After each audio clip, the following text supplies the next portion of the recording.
Hey, we're live, episode 134 This Life in Tech. I'm Jason. And I'm TK. And we're Danless. Man, we can actually get some good conversation in. Poor Dan. Well, I'm not saying he doesn't bring it on himself, but poor Dan. I always have good conversation with Dan. You just got to deal with a lot of shit posting and interruption. Well, there's just a lot of stuff going on in his noggin. Yeah. Yeah. Oh, man. Dan, I hope you're watching. And that's the crazy thing is I know he won't. We got to get these watch hours up, man. We need more subscribers, more watch hours. Go tell 2 friends. Yeah, too bad Dan doesn't have a business degree yet. He can tell us how to market this properly. Maybe that's his next class at Ross. We'll start. We'll spend the whole hour just goofing on Dan, and he'll be like, "What next week?" Oh, he loves it. I mean, I'm sure. You know what I mean? That's Dan. No. Oh man, so you're over in Kosovo, huh? I am. Yeah, another few weeks. Right. Got here on Tuesday, and dig it. Hanging out with the fellas, developing some good stuff. Right on. It is it's hard sometimes when you got a 6-hour time difference. If there's a question, if there's something, so this just speeds up some stuff, and we got some really smart folks doing some incredible things. Yeah, I don't love travel, but when I'm gonna travel, when I would come to the DC area for Silent Circle, I always felt the time there was, first of all, it was always fun because it's a great group of people. Mm-hmm. But I think we were all pretty diligent about, we got shit to do, so let's sit down and hammer it out. Right. I always felt do that. If you have periods of time when you're together, you can go away and you can, go back to working kind of individually within that group. But I think every now and then you do need to bring everybody together and have a big hug and, an intellectual hug, as it were, get squared away and then go back and work. Yeah. The great thing is I challenged, we were talking about building something, and I said, well, let's think about it. That's the way it's always been built. Let's try to do something different. And then I was, on my way over here and like that. And when I sat down with them the other day, they're like, here's what we want to do. And I'm like, man, that's fantastic. Right. And that's, I think, the value of, little prep before you get with the group. And then when you get with the group, now you're hitting the ground, you're ready to run. Yeah, exactly. Yeah. Right. Well, it's the same kind of idea that I don't like showing up to meetings to figure out what we're meeting about. Oh. And I'm not a stickler for agendas and lots of detail, but let's all do our homework before we show up so we can actually discuss an idea or a thing. You should at least look at the topic and go, how can I contribute? Yeah, right. Right. Not just meeting at whatever time and you're like, I have no idea what the hell this is about. One of the meetings I was doing at Sound Story, we did a weekly meeting, and one of the normal participants who was normally there couldn't be there, so they sent somebody from the department in their place. And all I could say to them about halfway through the meeting was like, "You had no idea what we were going to talk about today, did you?" Because basically the C-level guy just hung him out to dry, just go hang out in the meeting. And he thought, I didn't know I was going to have to talk today, and I kind of felt bad, but it didn't stop me from goofing on him a little bit. Yeah, sure. The title of this meeting, did you? Oh man. Well, and I think that's a piece of advice I would give my younger self. Maybe the first piece on a long list is part use time productively, kind of like what we're talking about with meetings, and kind of having a forethought of, okay, this is what I'm roughly going to be looking for, but also using those times to mine and construct and water those relationships. Does that make sense? Yes. Yeah, I think when people are young, they're either really good at, I've got a place to go and I want to get there, and they put their head down and they don't look left or right. And it's funny, in Indian culture, you're especially Indian Americans, right? That you see them in the girls especially, a lot of them are, especially in tech. When I was at Blackbird, I was teaching a class, and it was a whole room. It wasn't operators. It was a whole room of analysts and people like that. Every one of them either masters on their way to doctorate, postdoctorate, and some really cool things, doing some really cool stuff for the world, right? Well, there were two women there. One of them had a doctorate from Johns Hopkins in applied math, and the other one was on her way to a doctor from something else, and she was the young Indian American girl, and we were talking about. It was that, it's the same thing. It's like, what's your life's experience, right? One of them was a really attractive African-American girl who started out at an HBC school and ended up at Johns Hopkins via Georgetown, right? And that's a pretty wide experience from starting out at an HBC school in Norfolk and Virginia and ending up going to Hopkins. And the other one had very, very tight-knit family control of everything you did. And, now that she's got her master's and she's 25, her parents gave her permission to go out and have fun. Right. And I think sometimes that's short-sighted, right? Because you can't recoup time. And saying that, let me put it this way. Some folks go to military academies because they know that if they went anywhere else, they don't have the discipline to finish the degree. And so they like being told what to do for 4 years. And a really good friend of mine, I asked him one day, and it's exactly what he told me. He goes, if I was left to my own devices, I would have messed that up and I'd have been nowhere. All right. Sure. And now he's got 2 masters and everything else, right? It just was giving him the discipline when he was 18. On the other hand, what I would tell most kids is that, and I would tell me, right, is don't go to a military academy. If you have the grades to get into the United States Naval Academy or West Point, you can go to any university in America you want, pretty much, right? Go to a big public university, University of Virginia, University of Michigan. We've got 20, 30,000 people and nobody telling you what to do every day. Because when you're 22, you're going to have made a lot of bad micro decisions, right? Because most of the decisions you can make, other than getting behind the wheel of a car while you're drinking, is most of them, they're all micro decisions. They're not big life changer decisions, right? And I say this all the time, and I don't mean to be demeaning, but when you're in college, when the university setting, they make a big deal about everything because most things aren't a big deal. So they have a lot of time, right? You're going to go to class, you're going to learn, your professor's going to teach you, you're going to get graded. Tell me what did I miss, right? But you're there to grow. And I think that's the part we forget now. And I would tell younger me, slow down a second. Don't be in such a hurry to finish up stuff and move on, right? Have a goal, be diligent about it, but figure out wisely, right? Because what I used to see when the guys used to come out of the Naval Academy, the young 22-year-olds, and you balance them against another guy that went to a big public university. The Naval Academy guys effectively were 28 years old professionally, right? Because they've been doing this for 4 years already. So they were well ahead of the glide slope, right? And it's largely they knew how to navigate the Navy, right? But the minute we walk out the door and we want to go out drinking or go hang out in a restaurant, or their girls come up and start talking to people, good gravy, right? They're back to being 18, right? Because they were socially arrested, right? And I think when I advocate things for young people, it's always don't put yourself in a position to shunt a big vertical in your life off, right? Accept things and and make those decisions. And we've had people at work all the time. Like something bad happens, and you've got to sit them down. You got to say, hey, look, this is inappropriate, or you can't do this, or that was really bad. The next thing is you watch them. They separate themselves from the tribe for a little bit. And that's always good. People are like, hey, should we go over and talk to them? Like, no, they're trying to figure it out. Yeah, right. Parents will do it when somebody makes a mistake. They'll pull the kid out of that situation, or the young person. It's like, no, you have to leave him there because you got to figure it out, right? I think that teaches a very valuable skill, being self-effacing. And I think when I was young, I wasn't that self-effacing, not even close. I was like, I'm not saying everything was everybody else's fault, but that's where I started. Yeah. You know what I mean? Yeah. And, I think that's maybe for me, the second part, or the second point is don't take everything so personal. Not, and part of that is it's not all about you, right? So me learning it's not all about me, which is hard for humans, right? Because the entire let's block this 10 seconds and show it to Dan. Yeah. Well, one of the things I've been thinking about a lot lately is how inherently reality is egocentric, right? Because your ego's generating reality on the fly as you're experiencing life, and so of course it's oriented to your perspective, right? And so being able to stop, and part of this is the mindfulness and the being in the present, like you were just describing.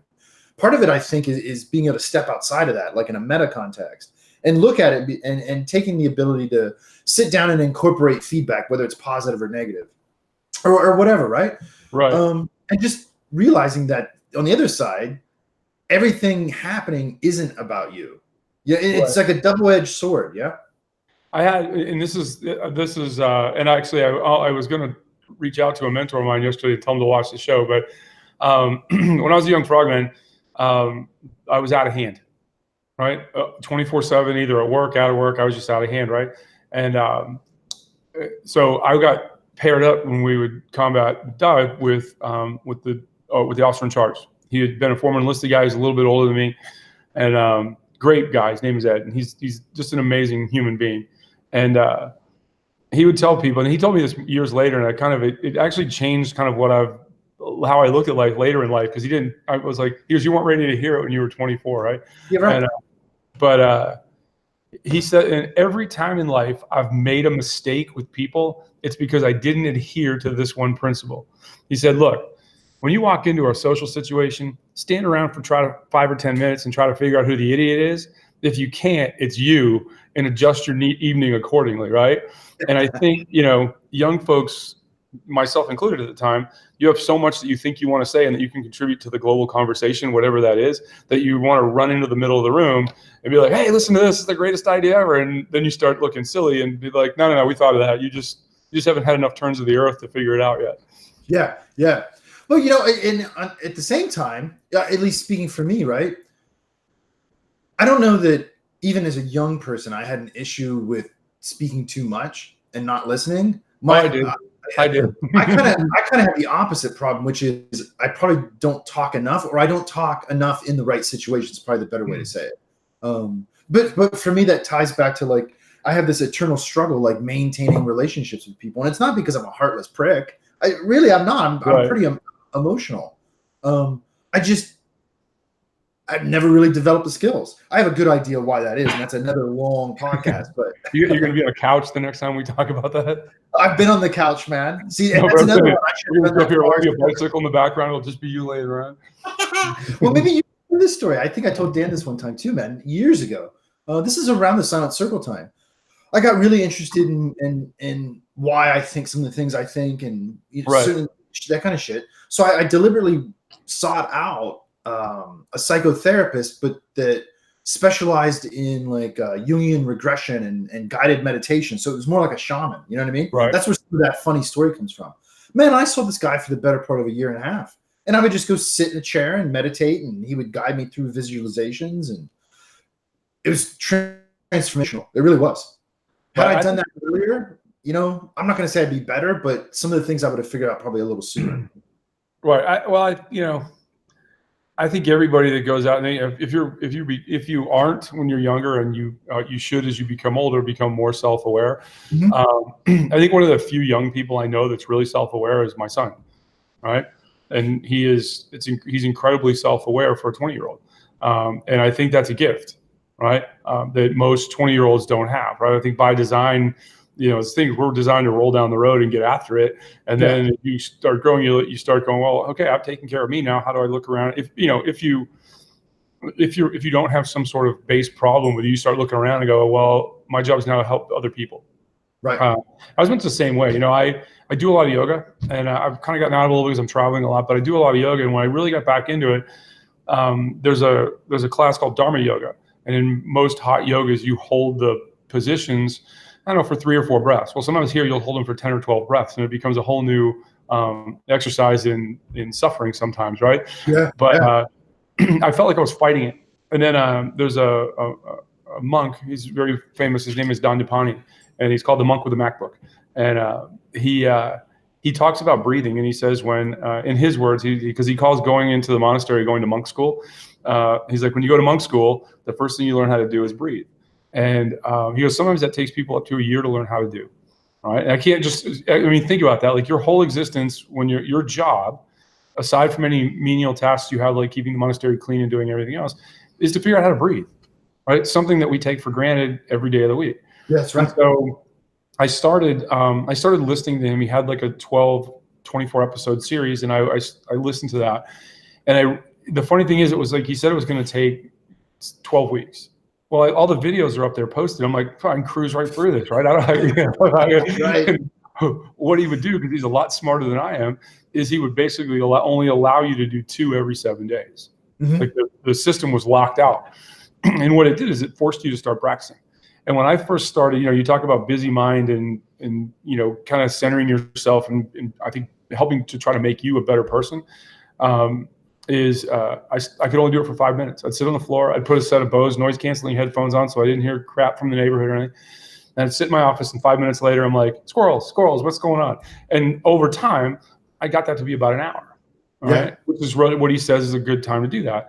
The funny thing is, I stopped thinking about yoga and started thinking about breathing and all of a sudden it was an hour and a half and it was over, and I didn't feel like I was fighting myself. And I think that's the great metaphor, right? When you get older and you look back at younger folks and say, hey, I know this doesn't mean anything to you now, because if it does, good on you, but I didn't understand. It's like you have to start in the middle of you and you have to work your way out. And I think that for me, that started with slowing down, breathing, and saying, hey, let me put it this way. And he says this, and it's probably some of the greatest advice I've ever heard. You and I like to hang out together. So what do? We schedule a time every Sunday at 8:00 so we can hear, so everybody can hear our random thoughts, right? I mean, that's literally what we do. Yeah. It feels like a therapy session and we're good when we get going, right? I go up to DC. I call people and I say, hey, I'm going to be in town. You want to go out? Why? Because if you want to get to know people in a deeper level, you have to spend time with them, right? Well, if you want to get know yourself at a deeper level, you have to spend time with yourself. And I think the way to do that is some sort of meditation. Yeah. Right. Where you have a conversation with yourself, right? There's a great T-shirt out there that says, hey, if you see me talking to myself, don't worry, I'm just having a board meeting. Yeah. Right? It's true though. Right, yeah. Exactly. And everybody has, good and bad, right? And on any given day, I want good TK to be ahead in the race of bad TK. And I don't mean bad TK for other people. I mean the worst of me. Yeah, right. And what I can do that's not helping me move forward the most, right? And that's really where if I'm going to talk to young people about any like sports and everything like that, it's like, hey, don't just show up at the gym, lace up your shoes, and go. Get yourself to a position where you can think about what you're doing and be more effective doing it. And everybody's got their phones, they've got social media, they've got other people around them. They're at Starbucks, and this is all this stray voltage input. Go find some place to go talk to yourself and get to know you. Yeah. Because that's where I think when you're young, that's where you really make mistakes. Is you don't spend any time getting to know you, and you look around and you go, hey, who's the cool kid? Whatever you define to be cool, right? And whatever it is you define to be cool, who's the cool kid? And then you say, okay, what do they do, and how can I do that, right? Because I want to do that. Well, as you grow older, you're like, hey, you can't force who you're not, right? Yeah, right. A lot of folks walk into the room, and that peer pressure when you're a teenager or anything to define, girls, I think I'll use Catholic school as an example. We got the new clothing rules of what you can do. Every change every year is for the girls, right? Because they're trying to control skirt length, right? It's really what it is they're just trying to control the skirt length, and the girls get the right skirt length from their parents, and then they roll them up at the waist so they get them up to be fashionable, right? The rules since 2012, I've been associated with that school. I've never heard one rule, maybe other than a different jacket or something that you have to wear, that was designed for the boys, right? Because the boys, it's khaki pants and a polo shirt. Done. Right. They're big. They're big. They're big flaunting the rules of the man is socks. They wear wild socks. Yeah, right. And that's like, man, you guys got it on them, right? Let's go, right? But think about that. It's like there's a general appropriateness and a general coolness about the way the dudes dress, and almost every girl has gotten demerits for some sort of fashion violation, right? And it's all about skirt length, but the rules aren't applied evenly because they're really heavy-handed on the freshmen and sophomores, and then by senior year, girls are walking around in belts, I mean, skirts are like, so like, when I said something to the administration, they were like, well, we don't want to have to make them buy new clothes. I'm like, hey, I don't want to have to buy them all the time. My girl's growing like a weed. Yeah, right? yeah. I mean, she's probably grown 6 or 7 inches since she started freshman year. And I said, we're buying clothes all the time, and I said, I get it. If they're appropriate on day one and they're not a mini skirt on day 180, let's understand that they're going to grow and count the rings on the tree rather than worrying about what they're wearing. Yeah, yeah. Well, I think there's a really powerful metaphor in breathing, man. Because I've been experimenting with yoga. Well, mine is like a range of motion kind of workout, but it's the poses are probably I think the shortest ones are 3 minutes. Right. And so you're probably doing like 20, 30 breaths, or 2-3 cycles of 8 breaths in, 10 out, right? Yep. And man, that's hard. That the breathing is way harder than like the physical positioning, Right. But I think being able to connect to that and use it as a focal point has this weird metaphor where, and you said this, right? We all take breathing for granted because it's autonomic. You just breathe. Right. You don't have to think about breathing. You just breathe. Yeah. If you do, use it on a machine, right? I mean, you probably got bigger problems. Yeah, much bigger problems. But you can take it over, that part of your nervous system, and override the autonomic controls and force it to do certain things. And this is one of like the things with running that I've been experimenting with. Like there's one of the things I love about sports is there's a phenomenal amount of science behind it. And so you can go read about all these different opinions on like I didn't think about this, but when I read it, it started to make sense. I started to get like a little hitch in my hip after about 30 minutes. And I'm like, that's kind of fucking weird. It's like a specific side. It's not my dominant side. I wonder what's going on. And so I started looking into like running form, the scientific kinesiology and stuff like that. And I found this line of research where this guy tested experimentally and found that if you inhale and exhale evenly, so like 2 and 2 or 3 and 3 or whatever, right? You're always landing on the exhale in the same leg. And when you're exhaling, your diaphragm's relaxed, so you're absorbing extra shock. Right. And I'm like, well, shit, that kind of makes sense. Yeah. And so this guy recommends doing like odds. So you're alternating which leg you're landing on in your exhales. I'm like, well, shit, that kind of makes sense. Dude, it is hard. For me, it is hard. Well, because you're fighting the autonomic response of breathing, right? Yeah, yeah.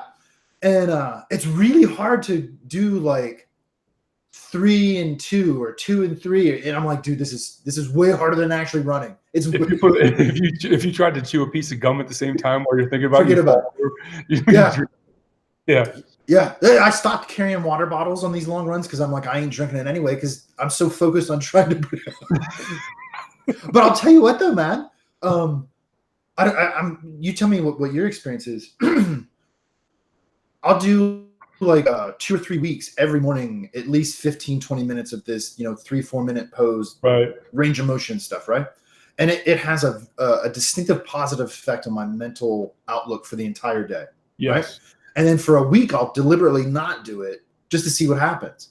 And it's subjective because it's my personal experience. And then like, what are you doing? You're crazy, Well, no, and so I try to like help her. I try to get her to help me monitor my behavior, but sometimes my behavior is kind of abhorrent anyway. So unmonitorable.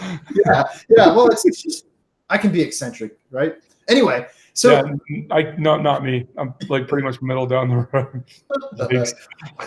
On those weeks where I don't do that, man, I can feel it. Like subjectively, if I take a minute to think about, okay, why am I reacting the way I am to things today? I'm like, oh yeah, it's that week. You know what I mean? Right. But the breathing thing is funny because when you're in an athletic endeavor, and I think it's funny because I swam a lot growing up, obviously, and when I was in high school, I did the 1,000, and I've always done that. I get like a diesel motor. I could swim the same speed for 100 as I could for a thing. I couldn't swim much faster, right? I don't think in the late 70s, early 80s, we really understood. We were like, hey, if 100 yards is better, if 100 yards is good, 200 yards is better. And so you would do these very long endurance swims all the time, right? And just you have to get after it, right? And there was very little thought in coaching to once you look at somebody and go, yeah, they look like they know what they're doing. But now there's a line of thought. It's called total immersion swimming, and it's it's about the canoe theory, right? A longer canoe should have more glide, right? And I started. There's a guy that's in Arizona. His name is Jeff Oach. He's an ultra marathon swimmer. He's Olympian guy. He's a great dude. And he used to teach us a bunch of swimming stuff. And he developed that long canoe thing. And just keeping your hand out above you as your other hand comes in before you start your stroke keeps that canoe alive. And for long distances, and I was always a really good swimmer and a terrible runner in the SEAL community, right? And so as I got older, my swimming actually got better, which is counterintuitive. My physical, my ability to swim didn't get any better, but my ability to have great form, and in doing that, not using much oxygen, became much better. Right. And the theory is you use 80% of your power comes from your upper body in the freestyle, and you use 20% of your oxygen. Well, the inverse is true for your legs, right? You're over there with an oxygen sucking machine. Well, most people that aren't good swimmers, we put fins on them and they start kicking. And then, so if you really look at it, it's counterintuitive, but it all comes back to breathing, right? But and even as as zen as I thought I could get with the breathing when I'm swimming, and I really do, it's like that was my happy place, especially on a long swim, is pointing in the right direction. And like a lot of times when I was in training, you get dumped off 2 miles off the coast and you can see a little building and you're just hoping it's gonna, you're waiting for it to get bigger right as you start swimming. And those were, like that was the moral equivalent at the time when I was 22, 23 years old of sitting me in a room with my legs crossed and my headphones on today. I knew I had a swim buddy. I knew everything, but that was a really, I'll tell you a funny story. Like it's a Zen swimming story with a friend of mine, right? And we're still friends today. We were swim buddies 30 some years ago, right? And there was at the time, they still had the swim. It's just at a different location. There was we did a 6.5 mile swim. It's like one of those key things, check blocks you got to do to get out of training, right? And I was swimming with Frank, and we are so far ahead of everybody else that periodically we just stop and bob around for a minute and shoot the crap and get back swimming, right? And you'd tuck in, you'd put in a Ziploc bag, you'd put a couple candy bars or something, because it's a long time to just be in the water, right? We did it like 3 hours, right? And it could have been more, could have been less. I just know we were way far ahead of everybody else, right? And at one point we stopped, and I'm looking at him. There's a little Cylum Chem Light that he's got on him, and I was like, man, that thing looks just like a sour apple Jolly Rancher. And so we start swimming. He reaches across, he talks to me. He's like, dude, I was in a happy place the whole time. Now all I can think of is this sour apple Jolly Rancher, right? And so years later, this has become a bona fides for us. We were overseas working, and somebody said, oh, they're with this guy. And I'm like, okay, I think they made a mistake on the name, because that doesn't sound, it sounds like Frank. And so I'm on the radio and I said, hey, ask him what his favorite Jolly Rancher is. And he comes back and he gets on the radio. He goes, sour apple, baby, right? And it's one of those things where I don't know why, like I'm this thing. But again, we were in our happy place, and just one random thought, when you've got nothing else to think about, puts you into a place where now he wants to swim faster so he can get back to shore to go get himself a Jolly Rancher, right? And I think that's the cool thing about the human mind. Yeah, well, and it's that focus is fragile. I've experienced that on the bike. You're riding, you get into a nice rhythm. Same thing, like. I don't think I'll ever be terribly fast, but I can go a long time, once I get into that rhythm. But man, one thing unravels that focus, and I've had to call for pickup. You just, all of a sudden, it all comes crashing down and you break. You crack, Yeah, there's a couple times, it's like I joke about my lack of running prowess, but I'm also hanging, at the time I was 225, 230, and I'm hanging out with dudes who are like 145 and rail thin, right? Yeah. But the thing is, in my former job, like nobody cares about that. Like just pick up the pace. And like, but there's like a couple times and running or anything else where you just get in a zone and like all of a sudden you're like, hey, we're done. Very rarely. I would have loved to have that where I get out there and, but for me, running was a combat sport, right? Because it was just, I was fighting my physiology, my desire, and, my innate, like, oh, God, I gotta go do this, but I was an old Vietnam era frog, man. We'd go out running for physical training. And it was like, he's like, how far are you guys running today? We're like 4 miles. He goes, nah, I'm good. And we're like, well, and one of the other masters would be who hadn't been to Vietnam, right? And all those guys but him had been to Vietnam. And as you can imagine, that's a really rough crowd to hang out with. And he said, one of the other old masters, like, Lowell would go, you know what I know? He goes, I'm not running 4 miles. The other master's like, no, you should go out with the guys. You should run. He goes, looks at this dude and he goes, hey, while you're out on the jump team, avoiding combat, what I'll tell you from my experience in 6 tours is I never had to run 4 miles anywhere. And in the jungle, I was like, I'm with him, and everybody's like, shut up and get out there. Yeah. Well, I've never been a big runner. I really don't enjoy it. I mean, it's not something that I would be like, hey, dude, I can't wait to go run. Because I am that way with cycling. I've never said. Yeah. Like on a bike, I'm like, dude, I really want to go on a ride today. Yeah, I've been that way. But I decided late last year, like around November-ish, that, well, maybe for my own personal growth, I had to really try and do something seriously that I absolutely fucking detest. Right. And see what it does. And it's gotten to a point now where, I don't necessarily look forward to it, but I don't allow myself to miss it either. You know what I mean? Yeah. You kind of got your adult going, your adult thing when you get out there. It's like, I gotta do this, right? Yeah. It's kind of like hanging out with Dan. Yeah. Yeah, right. Yeah. You're right though, man. But again, it's a process of getting to know yourself, to connect to yourself. Yes. And you know what? I wanted to understand, why do I hate this so much? Because I always have. I've never enjoyed running.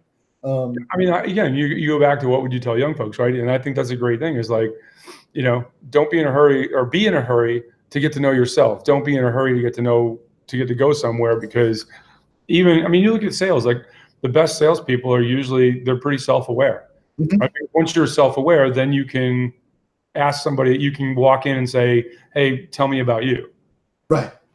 And you can get a lot further with that than walking in this case, like pitching the product. And a lot of times the product people pitch conversationally is themselves.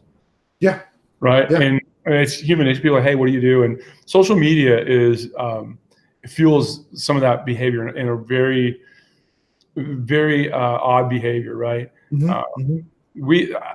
I tell you, there's a Zen-like quality on Facebook lately that I've noticed, and maybe I'm just more sensitive to it because I've like walked away from most social media.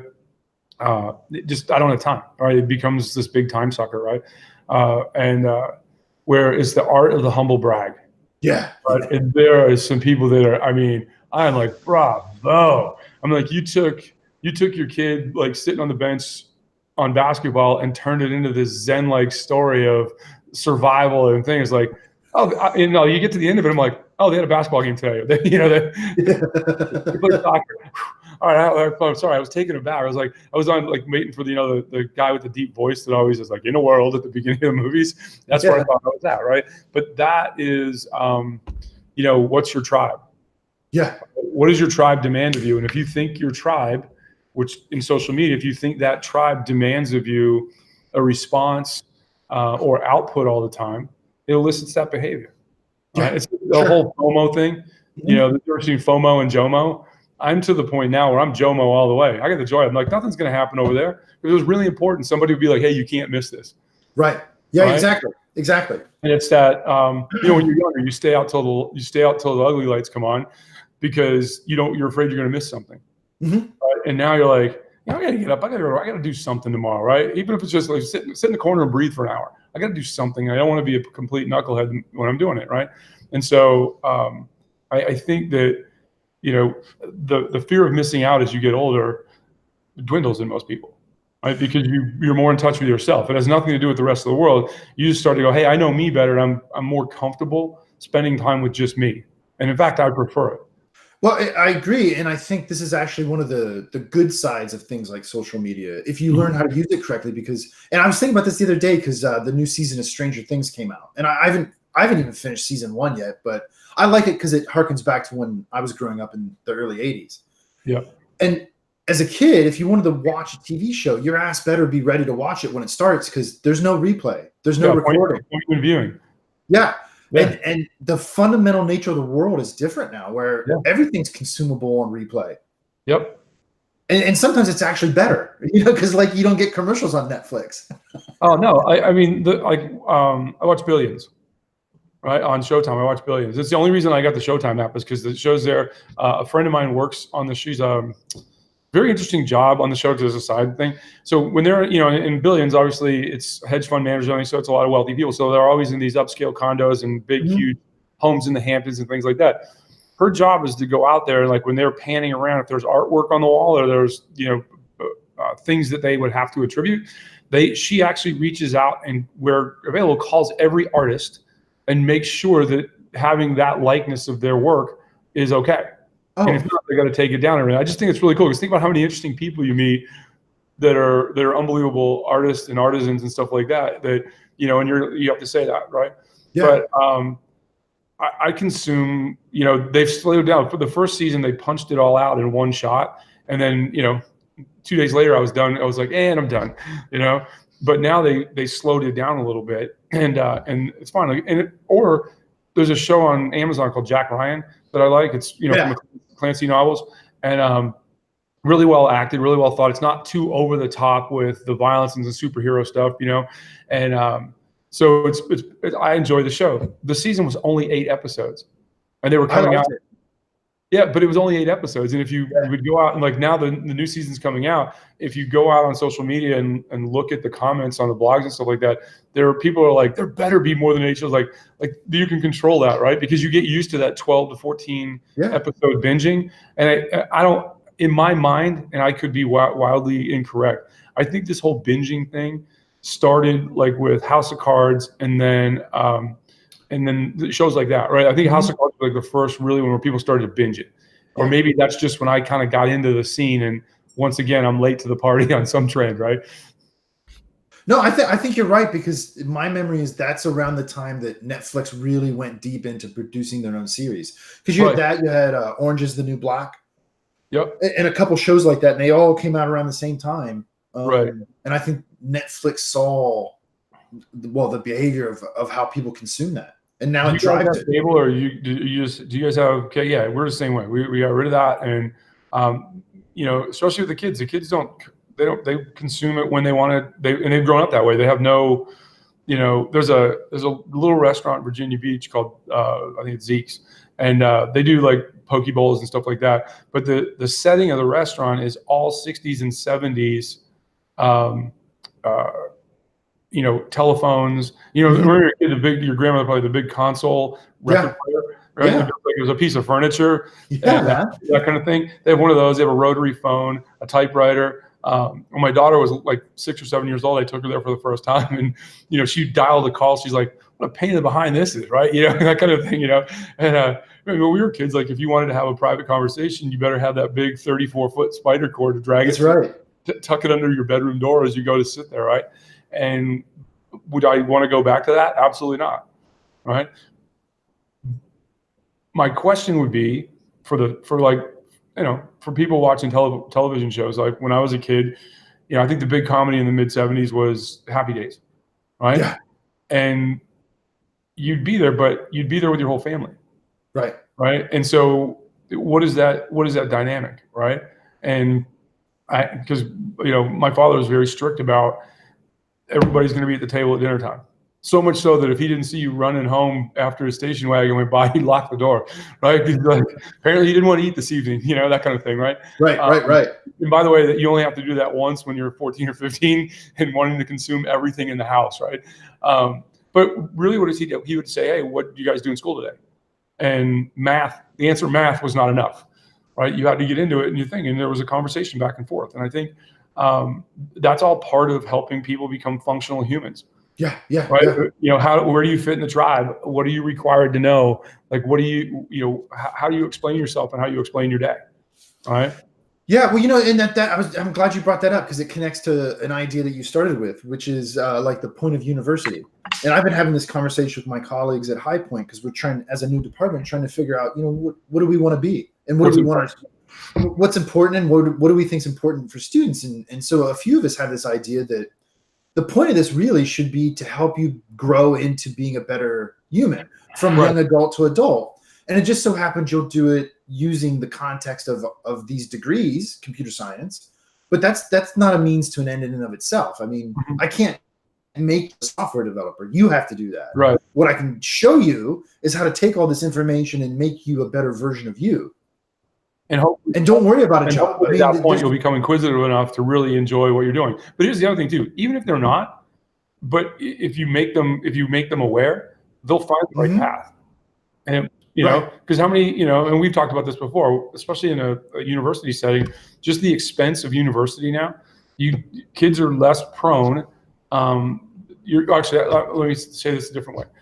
Because of the expense, it appears to me that your ability to go and figure out what you want to do is lessened, because if you say, hey, I'm going to start here, and you get halfway through it, now you got to turn around and I really don't like that, I want to do something else, which is the whole point of going to college, is to kind of, you have to grow, you have to, again, you get to be an adult in a semi-controlled environment, right? It's less control than your parents, but a lot more control than you being out on your own.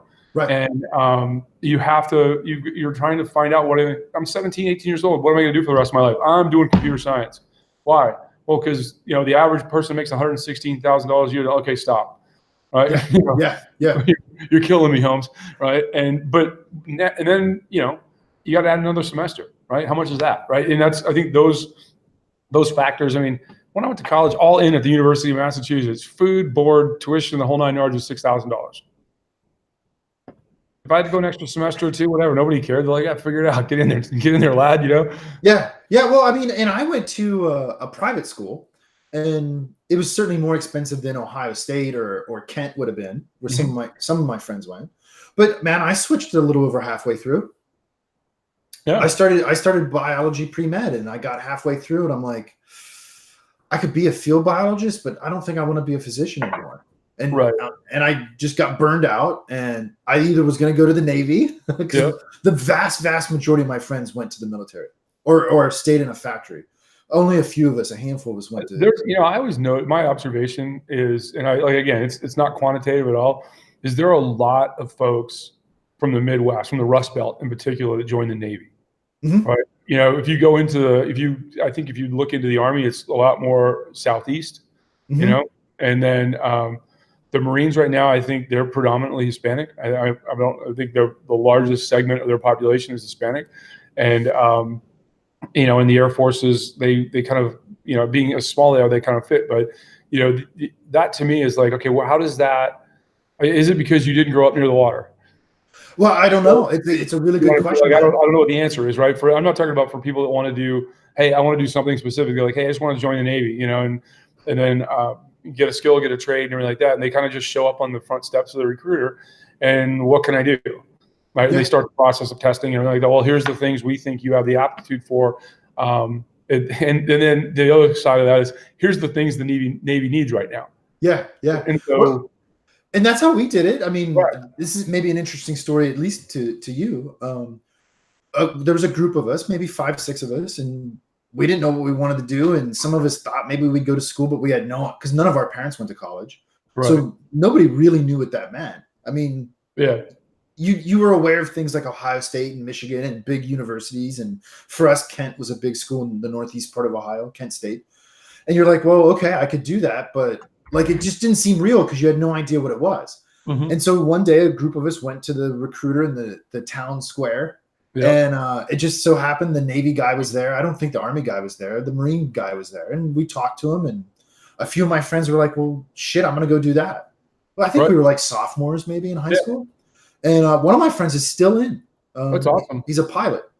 But one of them, in fact, that guy wanted to be a SEAL. And he didn't make it. And that's okay.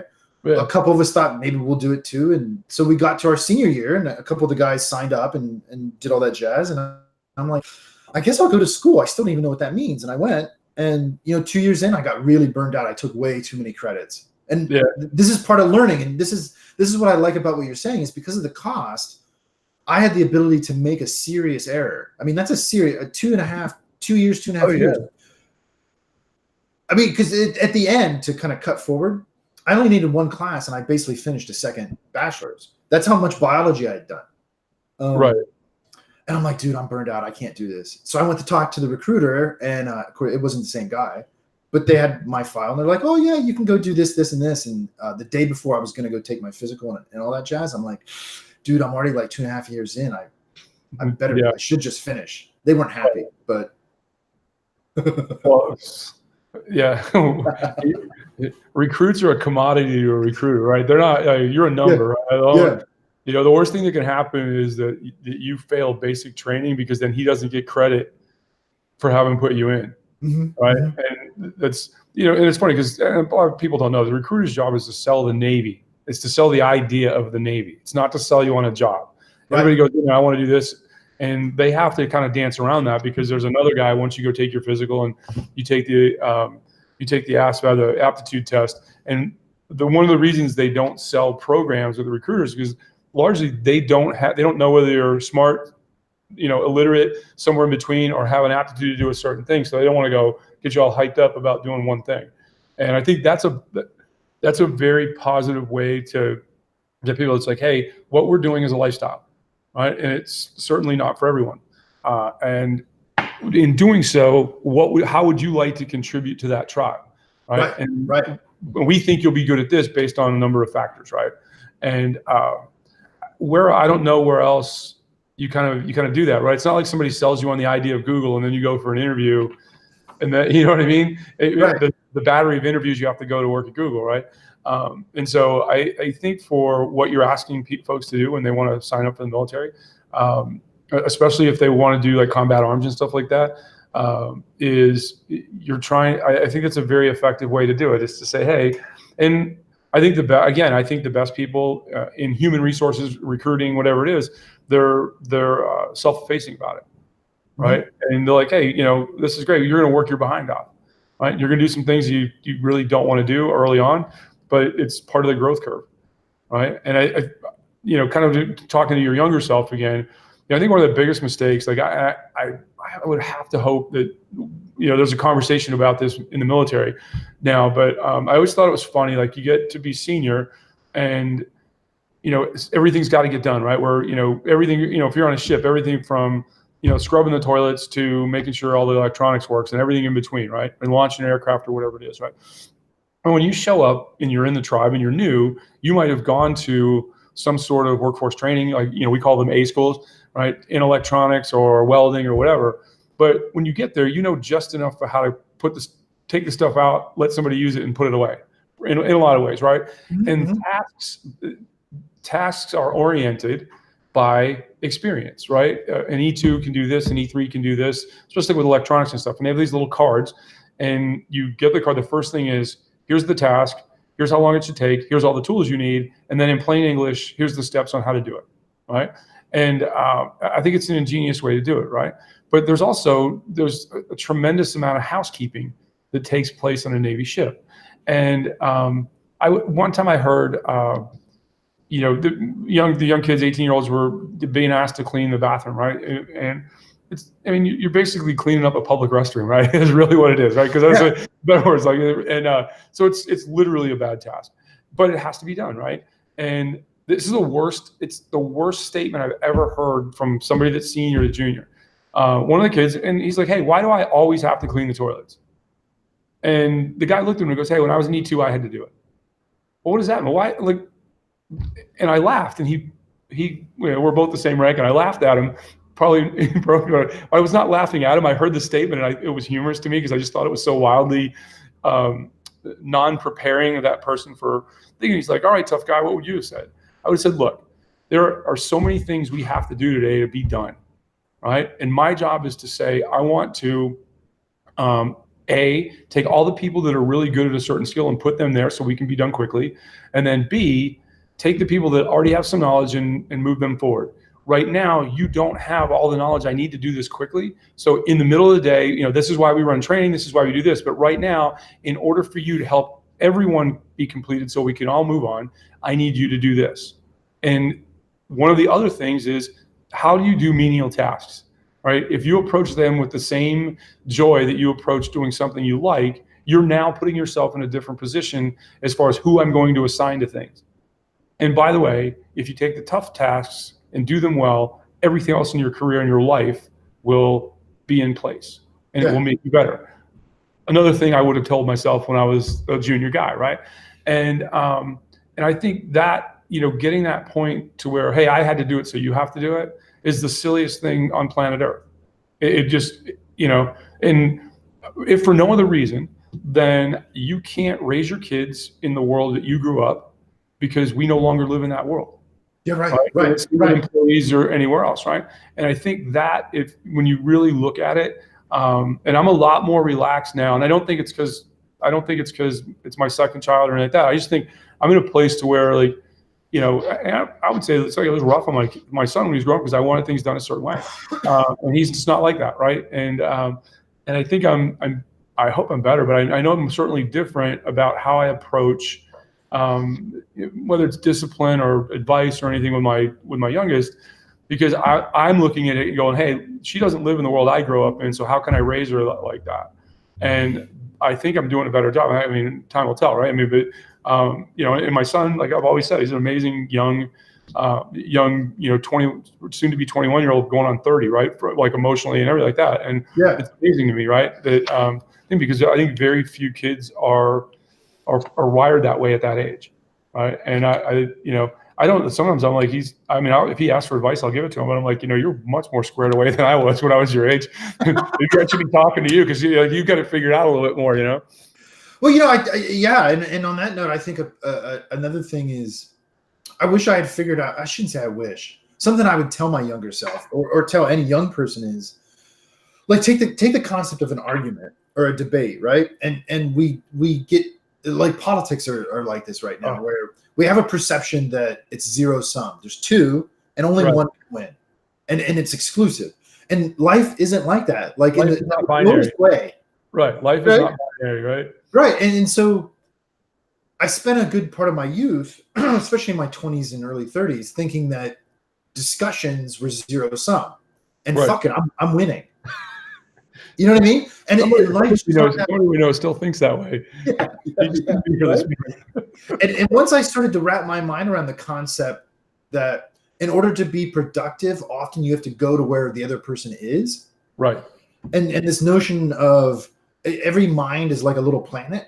This is how I kind of look at it. And if I can sit down like this and talk to somebody, I can go visit your planet. And that's a beautiful thing, right? And I can really start to understand more about myself by trying to understand how you operate as a human being. And you don't need to win. There's nothing to win. And if you really want to move forward, you have to find where that middle place is, where everybody can be maximally productive and right, let's say. Right. Well, I think today we've used the word offended as something bad, right? I think all great thought, all great movement in history has started with somebody in dissent, right? And I think in the U.S., one of the greatest, the greatest repository of argument, and that's done the most for humanity, is the Supreme Court. Right. If you look back, Franklin Roosevelt tried to pack the court in the 40s. Right. He wanted to actually change the Constitution and add more justices so he could be the one that appointed him. Right. And, you know, obviously cooler heads prevailed and we went with what the founders wanted. But, you know, if you look at the dissent, right, the dissenter's argument is always more interesting than the opinion of the majority. Right. If you look at, Jeremiah's Jim Crow, right? And some of the arguments about Brown Board of Education, right? And and even some of the ones that you can now look at and go, especially when it deals with, in the aftermath of slavery through Reconstruction through 1965, right? There were some Southern Democrats that were on the Supreme Court that basically like, not as long as I'm alive. They didn't want to visit the argument, right? And it was like, wait a second, your only function on earth is to protect the minority. It's the only it's the only part of government that in its design in the Constitution was designed to protect the minority, right? And I think that great dissent and just those great minds that are there, they go out and play golf together. They do things together, right? And they can violently disagree about a thought, but it's just that, right? It's just a thought. But yet today you get on social media and, you disagree with somebody and all of a sudden you're a racist, you're a homo. Like, no, I just don't agree with that. I don't agree with you, right? I'm not saying there's nothing racist about what I'm doing. I mean, the fact that guy happens to be of another race or girl has nothing to do with the argument other than the fact I'm disagreeing with them, right? And hey, don't get angry, get a better argument. Yeah, exactly. And sometimes you lose because you're like, you're in the middle of it and you think you got your game going on and somebody will say something, you'll be like, hey, I didn't think that's a really good idea. I violently disagree with that, but I don't know why yet. Because it just sounds bad, right? And so people are very reactive in the immediacy. It'll come out. I mean, and I think everyone has some certain things that no matter what goes on in life, you're like, no, we're not doing that, right? And it's your moral code or whatever. But it can't be the entirety of your existence. Right, I agree. Right? And it's this all or nothing, and that's really, I think, you hit it nail on the head. That's at the crux of what's wrong with politics, right? And I think both parties right now they're obverse sides of the same coin, just shouting at their bases, and everybody between the 10% on the ends is basically just chattel, right? Because everybody wants everybody. We talk about wanting to come back to the middle, but that's a two-person. That's the same thing as a two-person discussion, right? Yeah. Hey, Jason, I really disagree with you. Like, why? And it could get heated. Sure. But at the end of it, we're still going to go out and we're going to get something to eat together. We're going to get a beer. It's like, because we're both, semi-intelligent folks that, should have our self under control enough. Right? Yeah. The big thing now is like people like follow, like, I'm going to unfollow you on social media. Okay, fine, beat it. Like, I don't care. Right? I really don't care. Right? Yeah. Well, and that connects up with some of the prior things we were talking about, like my idea about not taking things personally or making about my person. And right. It's a powerful thing to be able to step back and disagree about an idea, an abstraction that really isn't real. I mean, it's not something. And in fact, it's only something as long as it continues to be talked about. Right? That's the strange thing about it. It's one of the things I love about the Constitution. Imagine sitting down with a bunch of dudes, really in wartime, right? Yep. Trying to establish your sovereignty and come up with this document that lasts hundreds of years without really needing much modification at all. That's crazy when you really think about the technology they had at that time, and that's how powerful the human mind and spirit can be. Right. There's a meme out there, and it's a picture of Jefferson, and it's like it says July 3rd, 1776. He's like, "Oh man, I got to turn that paper in tomorrow." Right? It's that kind of thing. But I think it's an amazing. It's the Constitution itself and the process, right? And this is where we're at now. Like, we've modified the Constitution 27 times, right? We have 27 amendments, right? So we've modified it 27 times. We've done some in a day, like presidential succession and things like that. And we've outlawed drinking. And then that wasn't a really good idea. Let's bring it back, right? I think it was a lot harder to pass the 18th Amendment and a lot easier to pass the one just, hey, what do you guys think? I want to do this, right? And they're like, yeah. But go back in the constitutional process, right? The fact that most folks now, when you listen, like the talking heads and everything, they're like, we've got to get rid of the Electoral College. Well, you fundamentally don't understand how the Constitution works then, and the fact that we're a constitutional republic and not a straight democracy, which leads to majority anarchy. Right. The biggest bully wins. Yeah. Right. And that's why we don't do it. Right. That and the fact that in the 1700s we were largely a nation of agrarian dumbasses, and it took a long time to figure this out, which is why up until later in last century, we had the inauguration was in March and not in January like it is now, because we had to it took time to calculate the vote and get everybody together and vote on it, right? And have that intent, right? The horseback theory, right? But when, like, now, probably the easiest one to argue about is the Second Amendment, right? People want there's a group of people that say, hey, we don't need guns, and then there's a powerful group of people that say it's our constitutional right. And my argument is, like, okay, all you people that advocate to abolish firearms in the U.S., get a constitutional Congress together and let's get it together and then put it out to the people. We all know 75% of Americans will never vote for that, right? That was by design. It was to make change difficult. It was to make it considered. We don't live in a considered world anymore. Right? We move at the speed of sound, or the speed of light now, because everything's zeros and ones, right? And so, and you have 24-hour news, so you've got to fill it with something. So I want a result, right? But if you look at the way, the executive branch constitutionally is designed to be the weakest branch, and it's designed to you legislate from the bully pulpit, right? And you're the great debater. You change people's minds. You change the public's mind, and they go to their elected representatives and say, we want you to do this. We don't do that anymore, right? And And you know, I mean, Obama famously said, "We've got a pen. I got a pen and a phone," or something like that, right? And nobody challenged him on it, right? It's and Congress did abdicated the one true responsibility they have, which is passing a budget every year, right? Right, And right. we're going to do this, and it's like you're holding the American public hostage. And when we talk, say, "Oh, big business has a great influence." You know how they great influence? Because when you're running a continuing resolution, a small business isn't designed to thrive that way. They need thing like when they walked out the last time we had a shutdown. One of the big contractors in DC, I know some of the guys, they were losing $10 million a week. They didn't care because the minute the government opened up again, they get most of it back. Well, if you're a small business doing innovative work and you want to try to be innovative and help the government to innovate, you can't do that if there's intermittent funding, right? And it stifles great innovation. It's why it's some government agency has said they just got rid of the last Windows 95 machine. Yeah. Because it was doing one task, right? And nobody says, maybe we should just rewrite the code on the task we're doing and we'll get after it, right?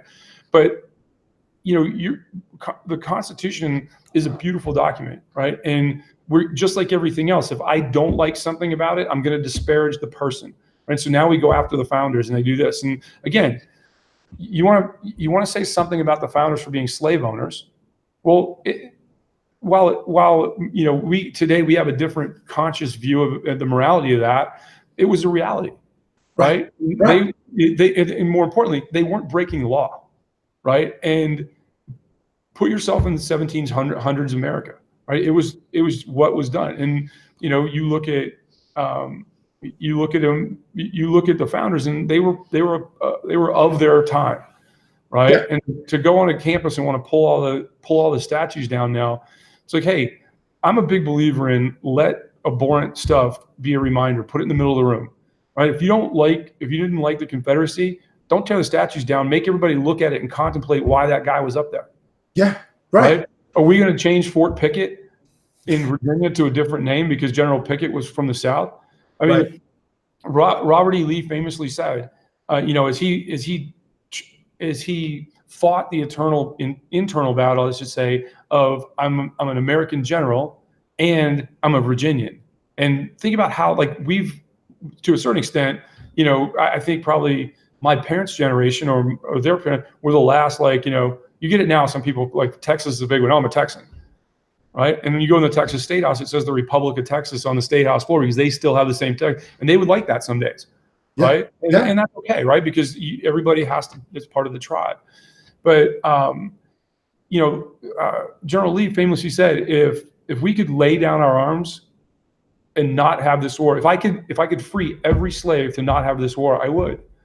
But yet now he's getting vilified because he defended his internal battle, and it was because he was a proud Virginian. And that's why, frankly, Arlington Cemetery exists right now, because when they took over General Lee's house, that was his home at the top of the cemetery. They wanted to start planting Union soldiers in the ground, so that he would have to sit there every night on his front porch and or plant Confederate soldiers on the ground. No, Union soldiers on the ground, so that he would have to sit there on his front porch till the day he died and look at those headstones. Right. It's a pretty powerful statement, right? Yeah. And his family then fought the government until 1968, 69 for, hey, that's actually our family's property. You guys just took it. Right. It's really fine to sell, right? The Constitution was designed to make us a considered nation, and we're doing everything we can to walk away from that. Well, it's a weird intermediary step we're in. Like, here's a fun little thing I like to do when, like, on a late Saturday night, I don't feel like doing anything really productive, so I'll go down a YouTube rabbit hole, and I'll watch. I did that the other day. Yeah, and I'll watch. Let's say people that I know I'll disagree with up front, right? Right. I can't think of any examples off the top of my mind, but I'll go into it thinking, like, check this out, right? Take the concept of, like, Moses and the burning bush, and strip the religion out of it, and just think about that as if that were really real, if that really, really happened right now, would we consider him to be a prophet, or would we consider him to be batshit crazy? And so then I'll start thinking to myself, okay, so what if it's real? Like, what if he really is a prophet, and what does that mean? And we know how that spawned Judaism, yeah? Right.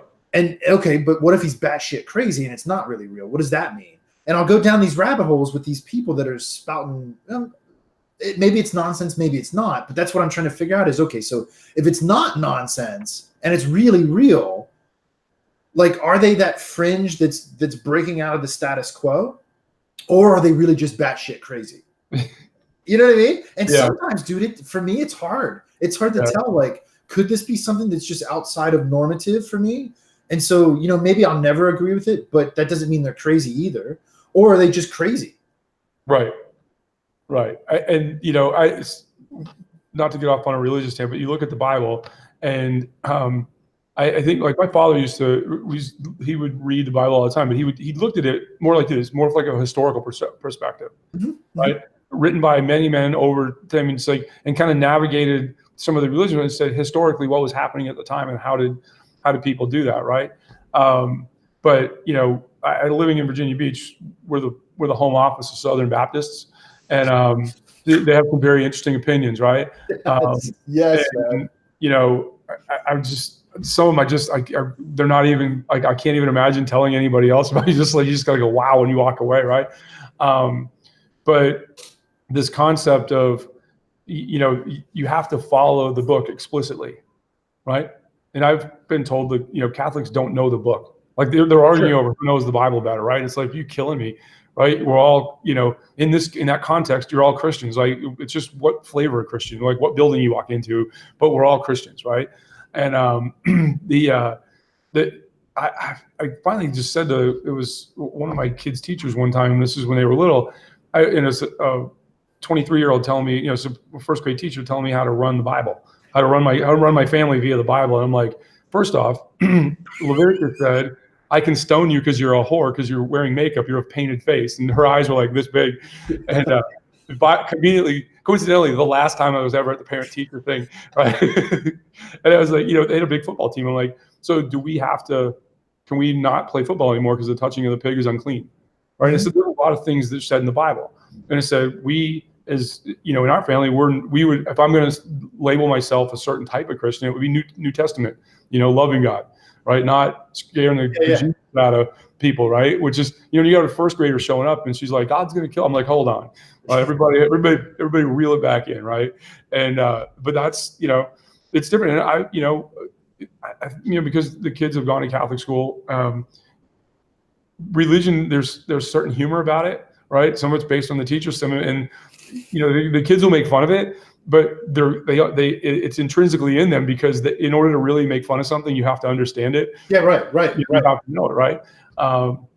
It's funny to see them get after it now, right? And get involved with it. And like my daughter now, she's a sophomore, and one of the girls that's going to be on the basketball team this year is coming from the public school, so she's never been at a school that had any faith backing of any kind, right? And all the girls were talking about, they changed whatever they have to wear on Tuesdays, which is the day they go to mass, right? And this girl's like, what are you talking about? They all started laughing, just because every one of these girls had, like, they're, you know, K through 8 to, you know, a lot of early school up into high school. They just didn't show up on the religious school scene. The first is like, she's like, we have to go to church? Like, no, it's in the gym. The priest comes out. Yeah. But it was just this, like, all of a sudden, you know, she's at a basketball camp, really getting in, knowing all these people. Now she's like, there's church here, you know. And it was just, I just thought that was so funny, because then all the girls went immediately into goofing on her, because they're like, you got a lot to learn, right? Yeah. I think that's, like I said, I don't think all private schools are better than all public schools. I don't think religion schools are better than everything else. You have to find what fits for your kids and your family. And the school that they go to now, it's not perfect. And we, you know, when it's not, we go say our piece, and you either say, well, nothing else is perfect, and I've now identified what I believe to be imperfect, and hopefully someday they're going to change it. All right. Well, you're not going to get anybody's time in the public system either, right? I mean, because it's a big thing, right? So I laugh now, and, you know, my God's better than your God, right? Well, you'll like this one then, man. So, you know, I think that was well stated. Raising kids, I've learned, at least for me, it's really about trying to meet her where she is, my daughter, even though she's 4.5. I did not do that with my son when he was younger. I swear to God, it's like, I've, like, you know, as much as I can, apologize for that over the years, because I wanted him to come into my orb. Well, had I had a kid younger, I'm sure that's the way I'd been. I have the benefit of not. Oh, I didn't have kids young, so I'm not making any excuses. No, I'm just saying for me. So trying to meet her where she is and understand what she needs to progress, right? Right. And so we had her in an academy, and she was doing okay, but it wasn't good for her. She does well around older kids, so she can follow those examples, and she grows really fast. Mm-hmm. So we put her in the Baptist Academy right down the street. How'd that work out? So my wife comes home, because my wife is the one that is kind of like the face of the family, right? She'll go out and interact with things like this and bring the information home, and then we discuss it, so forth and so on. She brings home this packet, dude, and this packet's like this. Yeah. And right at the top, I shit you not, is the dress code for the parents. There's a dress code for when you they love your neck tattoo. You fit right in. She read this to me. I'm like, my first reaction was, "Are you fucking serious?" And she's like, "Yeah," and I think they're really serious about it. I'm like, then we know me well enough. You're on your own with this. I cannot go, because now, I mean, you know what I mean? Like, yeah, it's not just the tattoos. It's more of like, really? I mean, yeah. Oh no, but I mean, just, you know, because if that's really important to you, you're not trying to get to know the people. You're being very superficial. So the first thing they're going to do is like, hey, look at that. You know? Yeah. And I'm like, you know, it's great for her. She loves it. It's really already getting her progressing. I'm like, now luckily you can walk to it, right? It's just like down the field and up the dirt road. You know what I mean? Yeah. I'm like, baby, this is on you. Unless you're like really sick or like something's wrong, I'll go do it and I'll play ball. But I'm not going to any parent teacher conferences. That's not a good idea. I wasn't allowed after that. Yeah, no, I've gotten banned like from the vet, the dog vet. Yeah. Asking too many questions, and I'm like, let's just make this easy on ourselves. We know how this is going to end up. Let's just not start. Right, exactly. Yeah. Yeah. But like now I'm less, unless it's about my kids, I'm less likely to raise my hand and go, "Are you kidding me?" Like, because we're at a point now where people don't want to change. They don't want to hear about change. They don't want, social media allows people to value their own opinion. It's the reason there's no dislike button on social media, right? Because they want you to, in order to make it habitual, and the psychology of social media is, I want you to have varying degrees of positive experience, but no negative experience, right? So I either get one like, or I get a million, but somebody's always liking what I do. Right. And the dissent comes in the comments. And I mean, the dissent in social media on certain things now, I just laugh, because it's binary, it's black or white, right? And in my book, other than touching kids, everything else in life is somewhat nuanced. Yeah. Right. Even somebody that commits murder, right? There's, okay, what didn't we do, right? And it's I think the firearm debate, the Second Amendment debate, has absolutely nothing to do with firearms, and everything to do with mental health. And the nation does not want to have that discussion, because they're worried about the expense and how we're going to manage the mental health problem. Yeah. Right? Well, and I think to add to that too, Dan and I have talked about this a little bit, because him and I tend to be a little, and probably you and I are probably on not opposite ends, but different sides, where like, I don't have firearms. Right. Sometimes I think about it, but I don't. And what's that? I got a couple. So this is like the thing. This is, to me, is the beginning of the nuance, where it's one thing in my mind for me to say, "Hey, I don't want any, but it's okay if you do." Right. To escalate to, "I don't want any, therefore nobody should." Right. Well, it's funny, because, and again, 10 reasons you shouldn't let me out in public, especially after I've been allowed to have a couple of cocktails in the neighborhood. The neighborhood I live in is very small. We have 25 homes. Over the years, we've had some bad behavior by people, so now we can't have nice things. We don't do barbecues or anything anymore, right? So early on, we were really into all the kids were young, and like Halloween, they didn't go house to house. We had a big party in one of the cul-de-sacs. There's only one way in, one way out. We had a big party in one of the cul-de-sacs, and everybody came with their bag of candy and passed it out to the kids, right? And we had food, we had things. So I think one year, like every year, it was like $50 to do the Halloween party per family, right? And it was a blast for the kids. You had the big inflatable jumpy things and all that stuff, right? And so one of the years, like the two moms that were setting this thing up went and got a margarita machine. They rented a margarita machine. And I'm like, you people are geniuses, right? Absolute geniuses. And like one of the couples that lived in the cul-de-sac were very devout Southern Baptists. And the wife got incensed. She's like, we're not using our money for alcohol. I'm like, what are you talking about? I didn't buy any alcohol for you. Like people, it's like, what? She's like, that thing. I go, just don't drink it. Yeah. Simple. My idiot logic is like, if you don't want to have a cocktail, don't have one. Right? I'll drink yours. Don't worry about it. It's not going to go to waste. Right? And the net of it is, she started like, she was going down the Southern Baptist rabbit hole. And I finally just go inside, bring me a Bible, and show me explicitly where it says you're not allowed to drink. Right? Mm-hmm. And she's like, but what do you mean? I go, show me where it says you're not allowed to drink. I said, to the best of my knowledge, the Bible says don't be a perfect person of excess. Right? I might not be living that.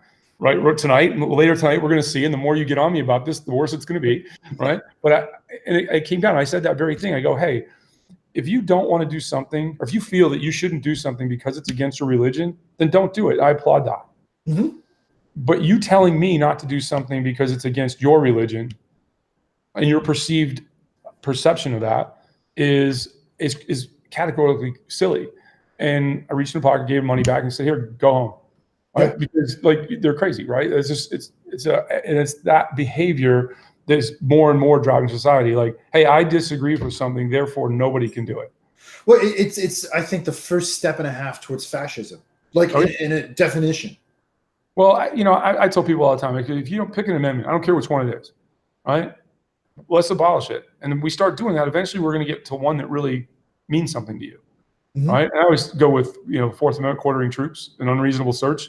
I'm like, hey, let's just get rid of the Fourth Amendment, and the military housing shortage is done. Right? They're showing up. And they're like, that's absurd. I'm like, well, that's what you're advocating. Right. It is absurd. Exactly. Exactly what you're advocating. Right. Because I literally, like, I go after the mental health crisis. Right. Because it's like the whole thing, like somebody goes off and shoots a bunch of people. He was a quiet man. No kidding. He was plotting killing somebody from an altered mental state. That's right. That's right. It's like, yeah, I totally believe that, and we don't want to address that. Right. And we get defensive in it. We basically put, mechanical countermeasures in buildings and stuff like that, because that's cheaper, both monetarily and certainly emotionally and intellectually, than dealing with the people that do odd things. Right. And, and there's I statistically, like, I always go back to the math piece, right? There's a humanity about it, but statistically, it's not the problem people think it is. No. Right. I mean, and I always like, somebody said this one time, and I think it's really funny. I don't necessarily agree with it, but they were like, hey, we have 600, like there's 600 million firearms, some absurd amount of firearms, and more importantly, some absurd amount of bullets. If the gun owners were the problem, you'd know it. Yeah, right. Right. Yeah, that's exactly right. There's like something like 2.5 per person in the U.S. or some shit like that, including like all the slightly higher in the Eckley household. Yeah. Yeah. Well, it's to me also the thing that I've been exploring the last few years that ties into this is this notion of personal sovereignty. Like, as much as I want to be free to be who I want to be, that no way, shape, or form can impede on your ability to be the person you want to be. And where there's friction, where we butt up against each other, is where we need to have sometimes heated dialogue to figure out where can we both shift our bubbles of sovereignty, so that we're minimally impeding on one another. Right. Your rights. You're free to do whatever you want with your rights until they basically bump up against mine. Yeah. And then we have to navigate that, and we have to. And I laugh now. I can't even get mad at social media. I can't get mad at the news anymore. It's because on all sides every day there's something that's just so absurd that comes out. Yeah. And like I'm a C-SPAN dork. I'll flip around if I see C-SPAN. I'm like, oh, this is going to be hilarious. And it's. There was one I was going to do, but I'm like, I don't want to. We'll be getting pitchforks from the audience on this one. So when all the CEOs of all the tech companies showed up, you've got the Senate. The big problem that we have with privacy technology, as far as legislating it right now, is the United States Senate, because of their age, right? Mm-hmm. And you've got unelected people and staffers basically trying to design the policies because. A friend of mine he's a really good friend of mine. He's influential in this space. He's like, do you realize that 38% of senators have never sent or received an email on your own? I go, you mean 38? He goes, what? He goes, yeah, 38%. I go, no, you mean 38 senators? And he goes, yeah, that's pretty dumb to say that. There are 100 senators, right? But and that's the bigger problem, right? Is you're asking people to legislate things, and you put a microphone in their face every hour on the hour, because we got to have all 8 news channels and then all the streaming services and everything else piled up. I think you're saying, hey, tell me something intelligent. So then you go into a hearing, and you got some, older person hold up a cell phone and go, is my personal data at risk on this phone? And the CEO of Google is like, I don't know. Yeah. I don't know how your phone's set up. She's like, yes or no. I'm like, it's not binary. Or you want the soundbite, right? In order to talk about digital privacy, that's a much larger discussion than, hey, it's one of the kids' cell phones, right? One of the staffers' cell phones is, they don't typically walk around with them. They're like, is this cell phone secure? I don't know. I don't know how your phone's set up. Yeah. No, right. Yes or no, right? And that comes down to this idea that the government has to babysit us, right? Yeah. It goes counter to everything we were jumping back to earlier in the conversation in the 1700s. And I used to live in England, so I have a lot of British friends, and they're like, why do you guys do this? Why is the Constitution? Because we wanted it to not be like you guys, right? It's the very thing. Like, we got tired of getting kicked around, so when we had the opportunity to make our own rules, we're like, hey, whatever they're doing, let's go do the other thing. Yeah, right. In certain situations, right? And because their big thing is with firearms, right over there. Like, it's like, hey, hold on. In 1776, we didn't want to pay taxes, and we didn't want to be part of England, so we shot you. Right? Yeah. When you guys try to come in and move into our homes, right? If you go through the first 10 amendments, they're all about a reaction to the way they were treated by the British leading up to and through the war, right? And if you ask kids today, because kids use social studies now, they don't do civics anymore, right? And that's a whole different animal, right? Yeah. Social studies is about feeling. Civics is about action, right? And when you say that we're less and less participatory in that system via voting, that's because how do people feel, not what do I need to act on to make change. Right. And so people just ignore the 10th Amendment, right? Anything not explicitly in the Constitution needs to be party to the states, right? But they don't ignore it when it's convenient, like making the insurance industry 50 sovereign things, and they're like, prices are too high. Not quite sure how that happened. Yeah, right. Well, and then they draw false equivalencies with, like, my favorite is Scandinavia, because I love Scandinavia, right? I mean, even just all the way back to the mythology and the history. Right. But when you're going to draw like political parallels, you're talking about countries that are homogeneous, both socially, culturally, and geographically, right? Right. They're individually the size of one of our major cities. Yeah. You're talking about like 3 to 6 million people. That's it. And you can go down that list. And so, okay, there's some lessons to extract from that, but it's not the same thing other than calling it a country. That's true. Right. They're both countries, but that's like it. Right. And, I think when you hear the folks that shout the loudest about, it's free healthcare, because like truly something can be free, right? It's doctors in in England, for example, are paid very poorly. You're allowed to go to medical school for free, and the quid pro is that you're not going to be wealthy as your doctor, right? You're not the level of and so who are you attracting, right? Right. And you're now getting, and even in the U.S., like people aren't going to medical school with the frequency that they used to. And so now we've had to grapple with, how do we take doctors who went to medical school outside of the US and get them certified to practice medicine? Because I don't think we can live in this world anymore where we're so snotty that says if you didn't go to a US medical school, you can't practice medicine in the US. Yeah. Yeah. Right? I mean, you have to, obviously, before somebody puts their hands on a patient, you have to vet that. But hey, we got computers now. I think we could figure that out. Once we figure out what we want to do, we could program it to get people where they need to be, right? Yeah. But you're right. You tell me to go fix healthcare in New York, I could probably do it. 6 time zones, 370 million people, and a government agency that wants to take care of it, an insurance industry that won't let go of it.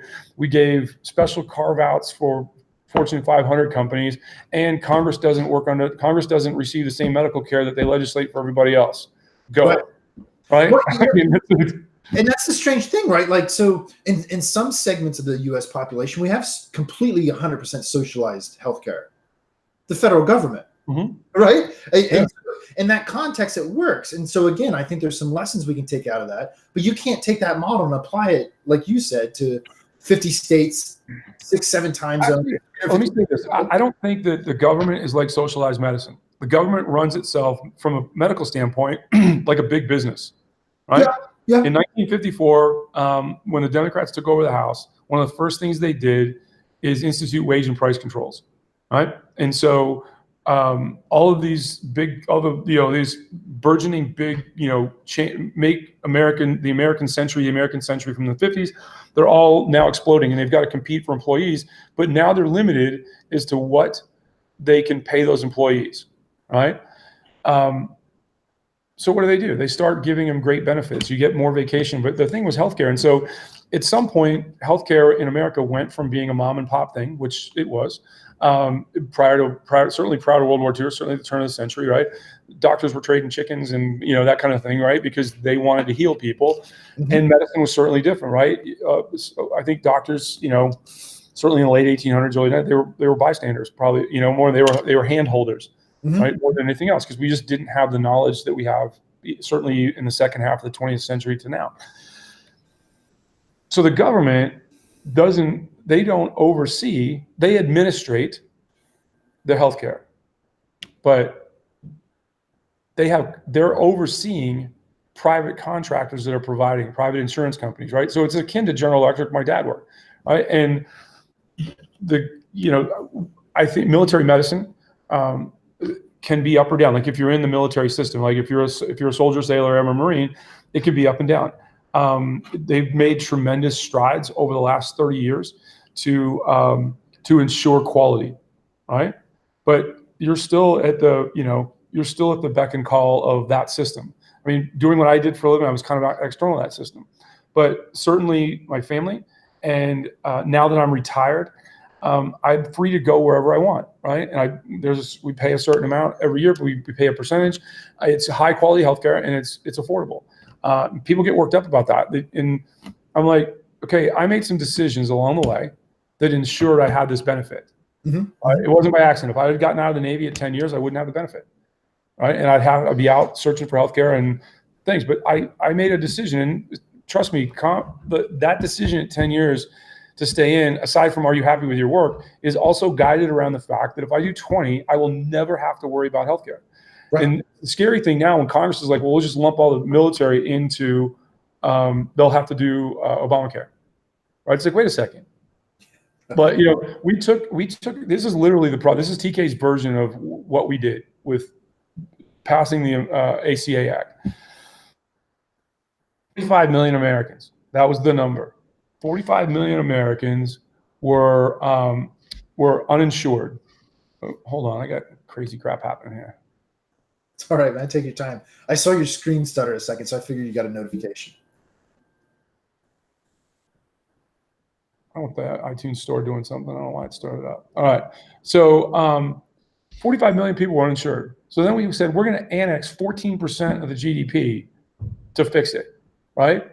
Here's the thing. Those 45 million, let's fix some of the administrative schisms, laws that make healthcare outcomes poor, okay?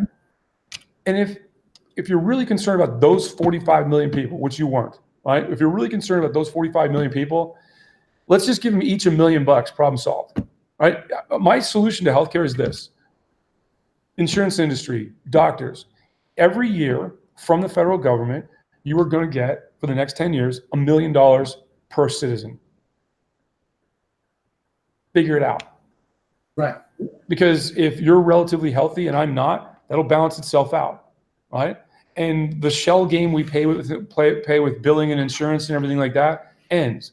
And we solve the problem for 360 million a year, right? And there's room in there, but even if it costs us $1 billion a year to do it with every program, you tell me today how that doesn't work.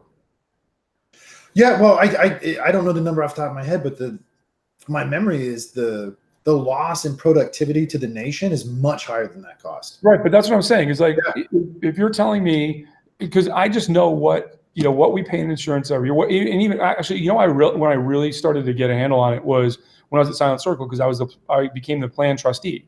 Right. And so, even though I wasn't a participant in the system, as part of the leadership team, it's incumbent upon me to make sure that everybody can get seen and cared for in a semi affordable manner, right? And I learned so much. And it was also the time that we were contemplating full implementation of ACA, right? And just the level of the levels of administrative and bureaucratic nuisance in there is insane, right? But literally, give the insurance industry $1 million a person, even if it's $1 million. But like, if we just dedicated $1 billion to that, but again, we got a huge insurance lobby and all that stuff, right? And so it's not going away. So we're not trying to solve the problem. We're trying to navigate a system where we don't offend the insurance companies and everything else, and then the patients are still an afterthought. Right. The VA, like people, like I cannot disagree with the way the VA does business more. The problem with the VA is between the front door and the doctor. It's the layers of bureaucracy and people telling you what you're allowed to do and what you're not allowed to do. I'll give you an example. When I'm going to retire, I'm sitting in, they have a course you have to go to. It's a week long, and you sit there and it basically tells you everything you need to know about all your benefits and everything else. And the lady from the VA comes in and she's talking, and they've got a big list of percentages for disability. And I'm starting to look at it. And if you have a hysterectomy while you're on active duty, you're automatically 50% disabled. Anything after 30, you get workforce retraining. There's a lot of benefits that come after 30, right? If I lose my leg below the knee, we start the argument at 10%, right? We start the argument at 10%. So, anybody got any questions? My hand went up. As a matter of fact, I do, right? And I said, so what you're telling me is you place a higher priority on a woman being able to have a child when they get out of the military than you do me having all my limbs. She's like, no, that's not it at all. I'm like, okay, come on, let's back up. But statistically, mathematically, you have said you place a higher premium because you're automatically 50% for sleep apnea, right? And when you look at the ravages of war, I didn't get sleep apnea. If I have sleep apnea, I most likely didn't get it because I was in the military. If I have to have a hysterectomy, I most likely didn't have to do it because I was specifically in the military. If I lose a leg, it's probably because I was in the military. Right. And that's the distorted thing. And then when you talk about then you go to the VA, and now you've got to navigate, find the right person and it's silly because the rules are the rules, right? And it's how we interpret them, right? I can look at any rule and go, here's what I can do up to the full extent of the rule. Everyone go have fun. Or I can look at the other way and go, here's everything you can't do, right? You have a lot of people that look at everything you can't do. When I was going to go for an interview to do my thing, they're like, where are you going? I said, I got an appointment on Tuesday. They're like, tell them you can't go on Thursday. Why? Well, because the person you'll see on Thursday is much more empathetic towards right? Yeah. That's the problem, right? Is the largest employer in the U.S. is the federal government. And it's not, like I said, a congressman, I think, I'm not sure the right exact number, but a congressman costs each citizen about $1.13 in a district. There's 600 people. There's roughly 600,000 people in a congressional district, and plus or minus. And I think they get about $700-800 now. It used to be $1, right? When I first started looking at it, your congressman cost you 83 cents, right, for the bill. It's not what their district office costs and all the staff and everything. It's what they do. Right. Is what really is the thing. And when you start thinking in those terms, and go, well, okay, that congressman works for me because I have to pay for that, right? And then they stop being your leaders and they start being your lawmakers. And that's the thing, because they're lawmakers, they have to make laws to feel like they're doing their job. Yeah. Right. We've legislated ourselves into a box. And that's not just the federal level. I mean, look at some states now. I think it goes all the way down. We've had these conversations about like HOAs. It's the same idea, right? Where I'm in this position, and to substantiate me persisting in this position, I have to do what this position at least is expected to do. And so you just start creating arbitrary shit out of nowhere. Exactly. Yeah. You're like, well, where did that come up? You know? Right. Instead of working towards the goal of this is now so stable, I no longer have to do it. Right. Right. And then well, why do we need all those people? Right. That's the, it's, Truman said it. If you leave public office and you're wealthy, the only way you can do it is if you're a crook. Yeah. Right. And here's the thing, even if like the presidency right now, they say that when you leave office, on the back end of that presidency, it's worth $150 million post presidency. Sure. Well, yeah, I mean, you can see it. Certainly that's a, I don't know. I would say that's more of like a modern incarnation, Yeah. Yes, totally. I remember Reagan a little bit. Yep. Towards the end of me being a young kid. But first president I voted for. Certainly first Bush forward, I remember quite well. Mm-hmm. I think the first election I could vote in was Clinton. Mm-hmm. Yeah, Clinton was the first one I was able to vote in. And the nature of even what that represents to me has changed. Like the concept of a president, the concept of one person leading 350 million or representing 350 million. It's kind of strange, But this is what changed, right? Is they were the nation. They used to be the nation's cheerleader and execute the high level foreign policy, right? And now it's turned into everybody. Again, I go back to my social studies versus civics argument. People are like, hey, well, that guy's he won. He's in charge. He can do whatever he wants. No, we're not designed that way. Yeah. Right. Yeah. Congress. We were able to put term limits on the president because Congress wanted to, right? We can't put term limits on Congress because Congress will never want to do that, right? And it shows you where the power is, right? It's like I try not to make things complex, and it's like look at how something works, right? And go if term limits if we were able to term limit Congress, right? How would that ever work? Because at some point they're going to have to vote to put themselves out of a job. That's right. Does anybody vote to make themselves redundant? Right. See, and this is one of those things where we as a nation, as a culture, as a big tribe, seem to forget how dangerous it is to let the people make decisions about their own futures. Like, look at Enron. How did that happen? Well, because somebody was able to print checks and sign them. Bad idea. Yeah. Bad idea. Exactly. Yeah. Right. And there's this lack of oversight. Right. Yeah. Yeah. And I spent a lot of time in DC, and you, like you said, there's power is a zero sum thing there. If I have it and you don't, then you want to take it from me. Yeah. We don't try to meet in the middle on it. 51% is good for me. Right. That's that theory. And if you look, like we considered a landslide election now to be if you got 52, 53% of the vote. Right. Right. Landslide, I'm sorry. I took statistics and that doesn't sound like landslidey to me. No. Right. I will tell you the landslide election is the governor of North Dakota won. He was neophyte, right thing. He just got up. They already had they knew who the presumptive candidate was going to be. And he basically went in there and basically stomped him in the primary with very little prep and very little. He has a great story. He had 75% of the vote. That's a landslide. That's a landslide. Sure. Right. Reagan's second term was a landslide. Right. Mondale won Minnesota, I think. Right? All those 3 electoral votes, right? Those 3 more than he got 3 more than I did, and I didn't spend $50 million or $500 million to go run for office, right? Right. But that's we have to have an equivalency where people can really pump up and rah victory, right? And and when 52% becomes a landslide, I don't know whether we're not teaching civics or we're just not teaching math, right? Because you'll just ignore those numbers, right? It's like, no, he won, right? If you like the guy, great. If you don't, you got to tolerate it, right? Because that's the system we live in. I'll say this, man. What that really is, you thinking about, are we not teaching civics or math? What it really makes me think of, what we are teaching is propaganda. How a propaganda machine works.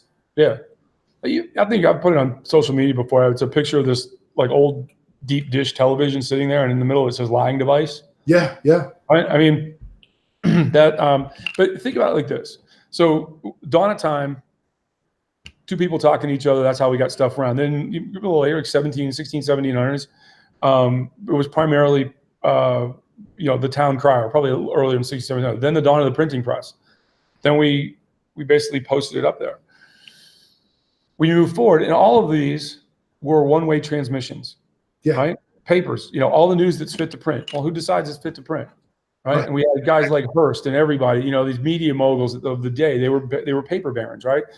And again, it was always a one-way argument. I mean, think about it, even when I was a kid, like you read something in the paper, you'd be incensed by it, so you write a letter back, and hopefully it would get in there. And they had supreme control to disagree with you and say, we disagree so badly and so blindly that we're not even going to publish it, right? And stifle the very free speech that they were intent that they enjoyed, right?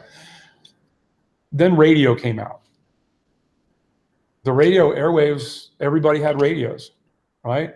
And at the turn of the century, the first great theft of the government happened, where they basically took the airwaves, absconded with them, and then people sat by, and as my grandfather would say, I'm going to go watch the radio, right? Yeah. And it became a one-way conversation again, right? With limited things for ham radio and stuff like that. Then TV, just by virtue of its expense at the time to produce it and everything, and to have the equipment and everything, was always a one-way conversation. And so for 30 minutes a day, or by law, the airwaves that the television stations in particular were given to use, they had to provide free of charge an hour's worth of time for the news, right? Walter Cronkite, you heard three stories about America. There was only three going on, right? There couldn't be a possibility anymore. And I look back now as a kid, there was three stories. At the end, you got to see what the stock market was doing, and then you went back to your day. And if you really wanted to do something deep, you read the newspaper, and you wanted to dig into it, right? The internet comes along, and it is the single greatest thing to happen to humanity, with your ability to articulate a point and your ability to gather information. Mm-hmm. But yet we watch 14 million cat videos an hour. Yeah, there's something so strange about it, man. Right, but it's the inquisitors. Like you like, it's almost like, as a matter of convenience, you'll ask another human a question, because I don't need to. I can just pick up my phone. Like, if only there was a device, and I pick it up and I get the answer I want. Right. It's like today, like, because everything here is obviously in the metric system. I'm like, I turned the air conditioning on when I came in the building. I'm like, I wonder what 22 degrees Celsius is. And then I'm doing the math, right? I'm in my head doing the math. I'm like, what a dummy. I just picked it up and I go, 22 degrees Celsius in Fahrenheit. Boom. Got it. Yeah. Right. And then I'm trying to do the fraction. Like, okay, so 37 degrees is 98 degrees. It's 22, carry the 5. Like, just pick this thing up and I'm going to go, right? But that's where but now when people are willingly saying we have to moderate the internet. Yeah. Right? And I've heard, like, they want, this whole thing. And I heard former President Clinton say this, he said, we should be able to put together an organization, because they want to get the lying off the internet. Well, if we want to get to the truth, like, whose truth? Yeah, right. Who's defining the lies? Right. And I mean, it's like the amount of navigation you have to do with your personal life to be elected to any public office these days, I think, is one of the reasons that we're not having, legends, titans, great humanitarians show up and run for office, because they don't want to deal with it. Right. It's like, why do I don't want to be in charge of the angry mob. I want to change the world. And we're such a big boat right now that you can't turn the ship, because when you're yanking on the wheel one way, three people are yanking on the other, and and hence the fact we rock a lot. Yeah. Right? It baffles me when I hear people stand up, hey, we got to get the government involved to tell the truth on the internet. But it always goes, and you heard me say this a lot, I want the Klan on there. I want Nazis on there every afternoon. I want everybody running their mouth with whatever they believe as loudly as they can, in the truest of free speech. I want people to be offended, because in that offense, you will go, that's not right. Yeah. Right. Go ahead, hide the Klan. See what happens when you do that. Right. Yeah. Right. You know what I mean? And I want to know who these guys are.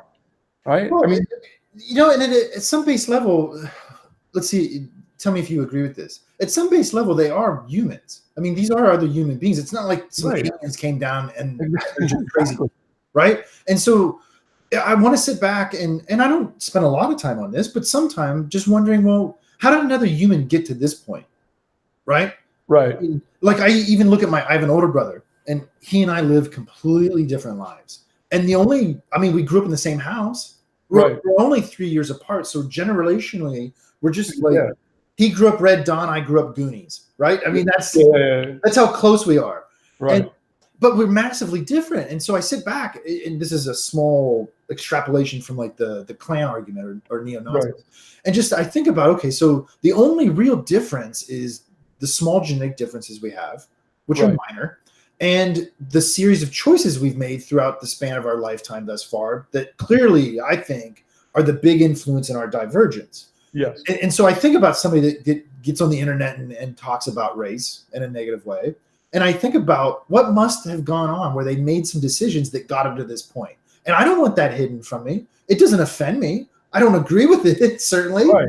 Yeah, exactly. And because the other thing that really fixes stuff is when you start name calling in public. That really works too. That always helps the situation. And we're going to make things better by immediately not listening to another person, just calling them, starting to call them names. Yeah. Right. Because you look, a lot of it is it's tribal, right?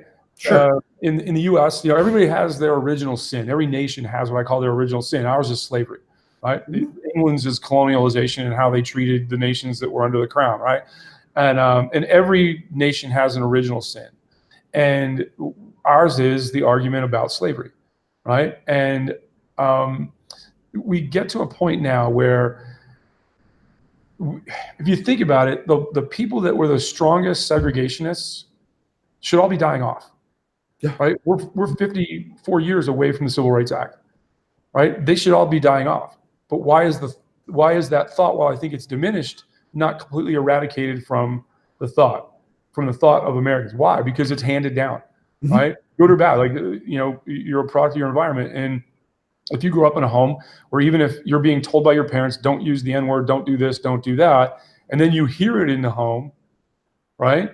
Or to the point where I was at a snotty club in Alabama, and it's a place I would never go. It was a business thing, right? But I would probably never regularly attend that, go to that place.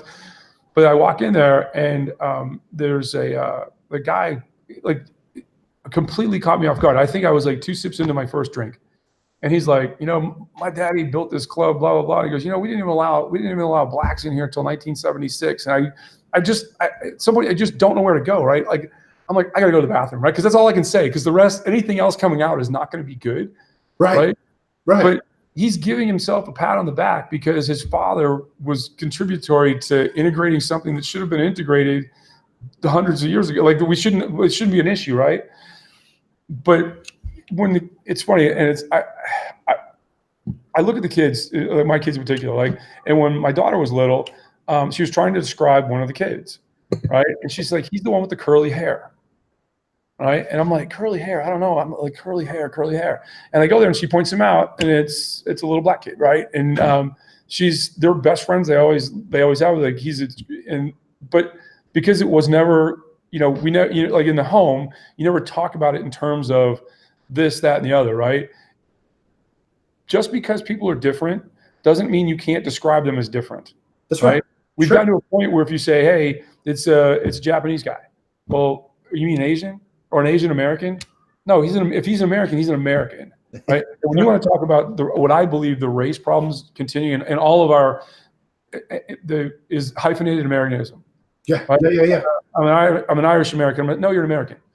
I'm an African American. Well, no, you're not. You're an American, right? And if we stop putting each other into racial, socioeconomic groups and everything, pitting each other against each other, now all that other crazy nonsense starts to diminish even more, right? Because there's a defense mechanism by those that feel that they're on the wrong end of that argument, right? And when the balance tips, the people who are on what they perceive to be on the good side of that argument, they're going to get some angst, right? And so I have a friend of mine that's very, very vehement about reparations, right?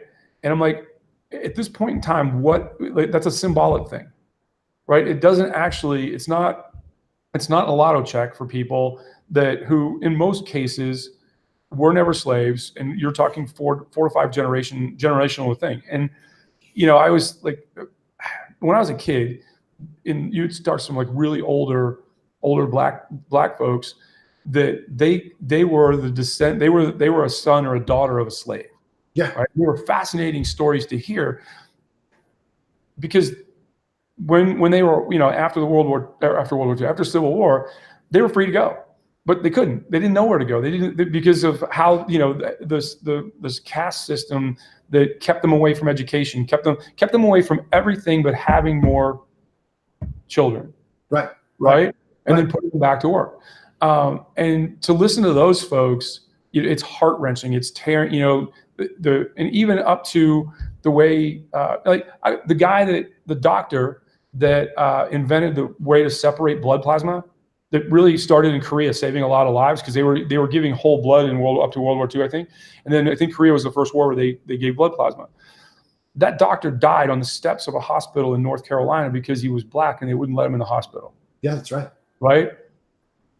We want to fix that. We want to make sure that never happens again. Right.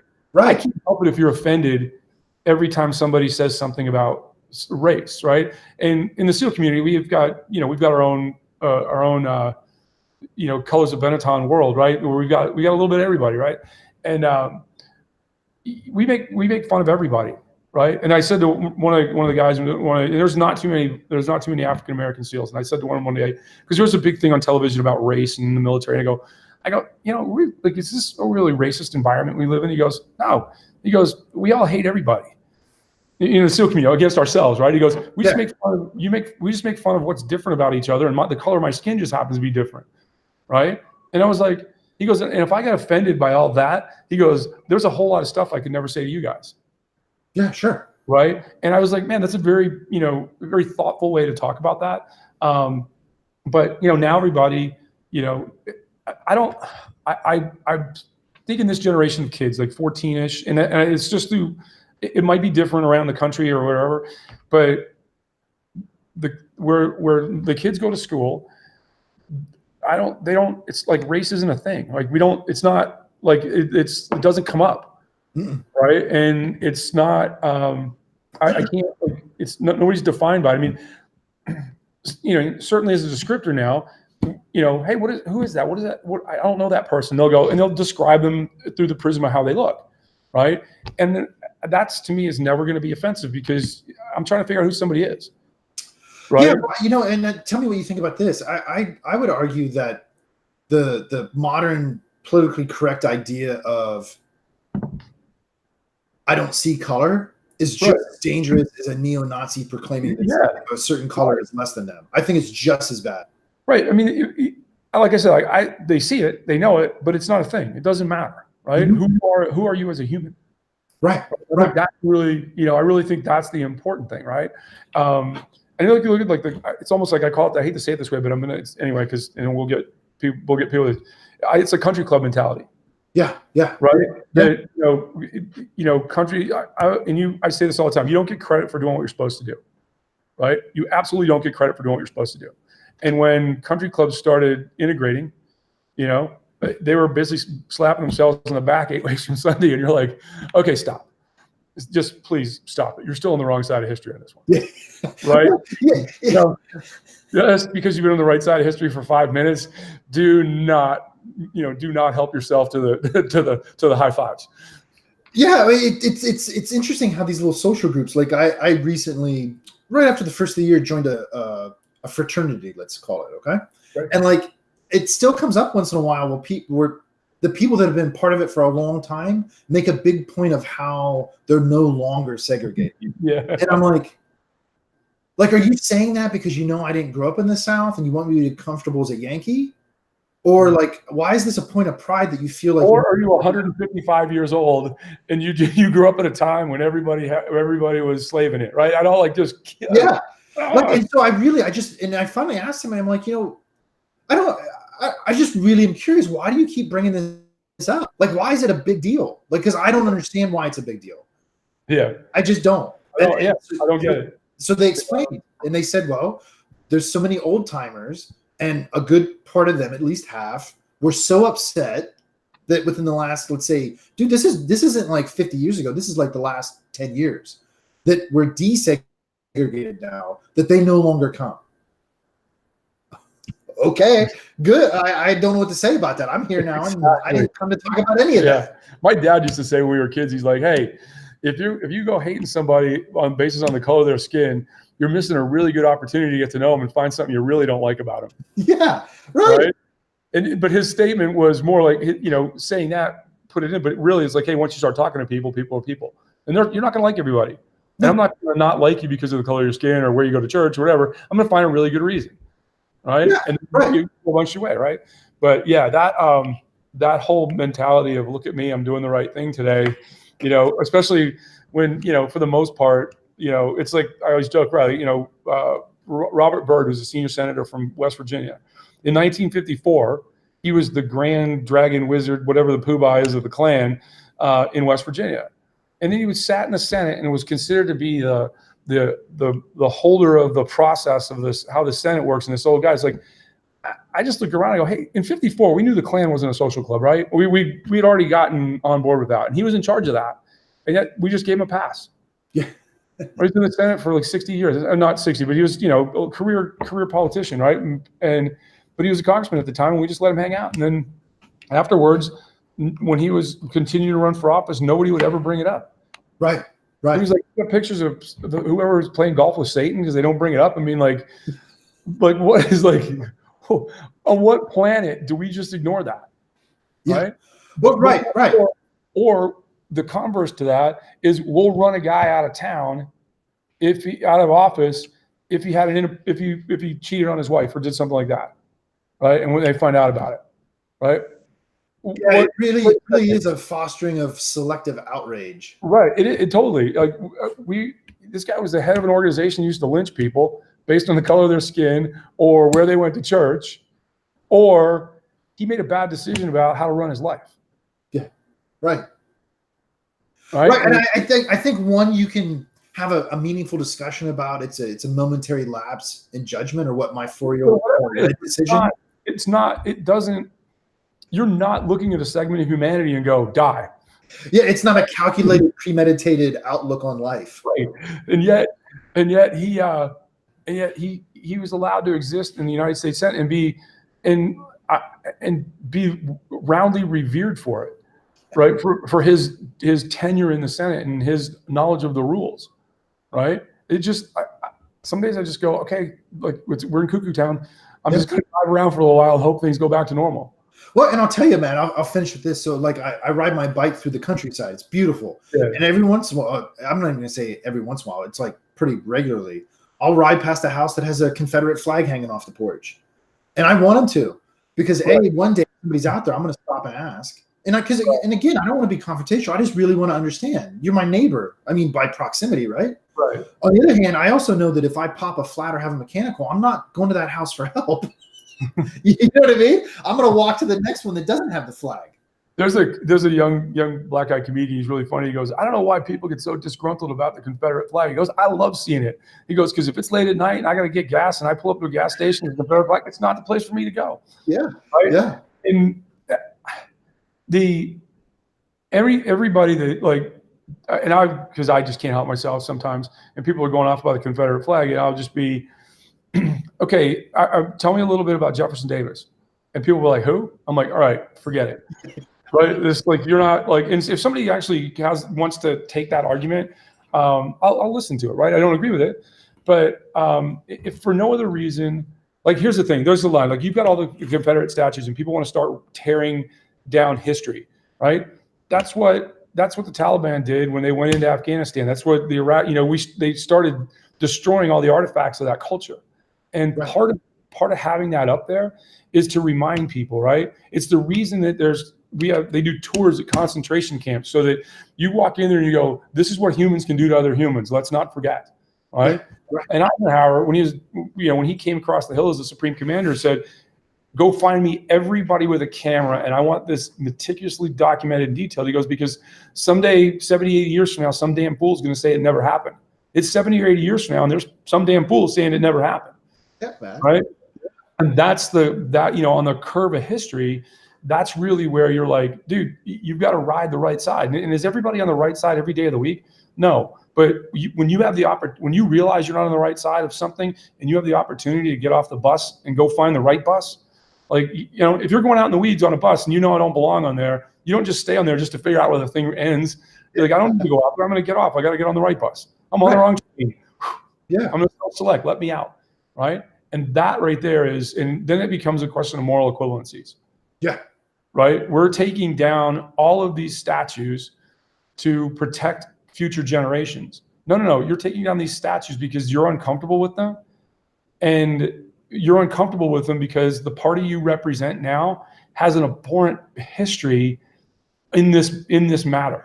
Yeah. Right? Well, it's what Jung would call they've failed to integrate with their shadow self. And that's why, I ride around and I make a joke out of it, and I'll tease like family members about it. But dude, if I ever became governor or even mayor, I wouldn't make people take them down. Well, were you offended by a piece of cloth with some color on it? Really, what's wrong with you? Like, right. It's just a flag, man. And you have no idea what it represents to that person. They may be so uneducated. This is a guess, but they may be so uneducated, pardon me, that they don't even really understand what that flag represents. They could be doing it just because it's the trendy thing to do. I don't know. Or maybe they are deeply racist and they want the South to rise again. Well, it's like all the folks that wear the Che Guevara T-shirt, the Che T-shirt. Yeah. It's like, dude, go read a book about that cat. Right?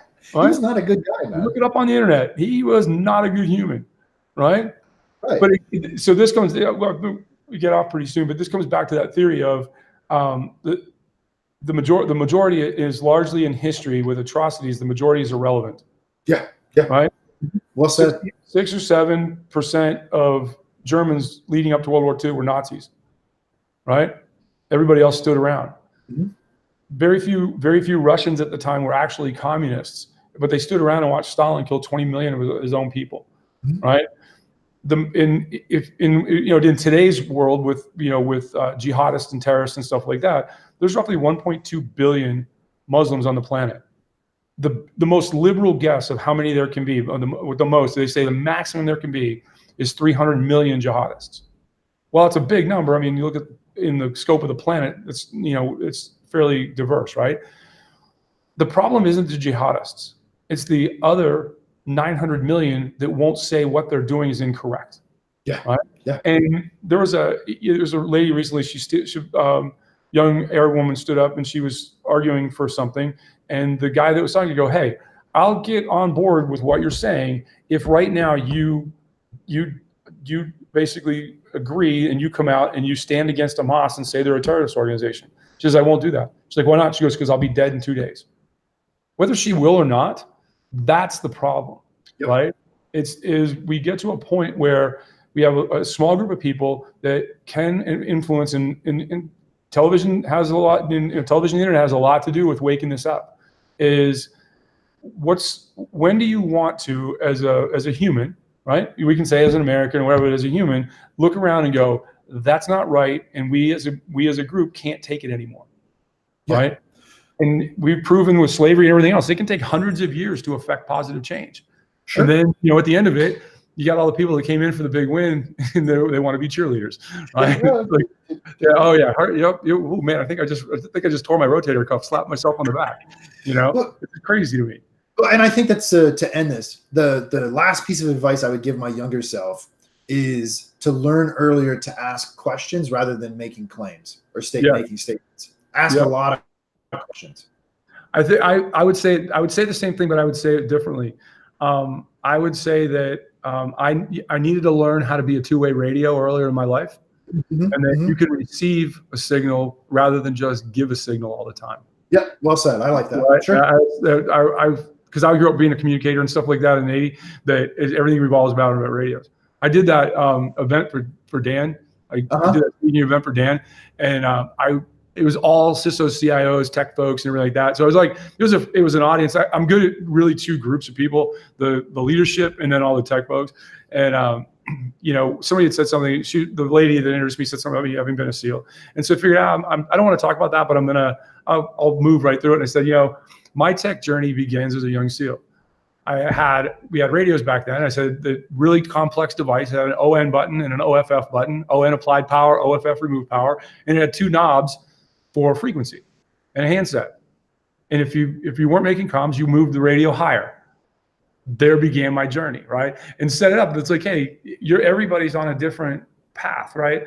But yeah, it's like you look back now and it's like, I like the radio analogy because, the television's a one-way thing, right? You can't talk back to the television, even though I'm with people that do, right? It's like, is in a life is to listen more and to stop running your yap yet less. And with that, we should probably run our yaps less. Yeah, well said, man. That was a good ending. All right, man. Tied up nicely. All right, everybody. Have a good Sunday. Good week. Cheers. Take care.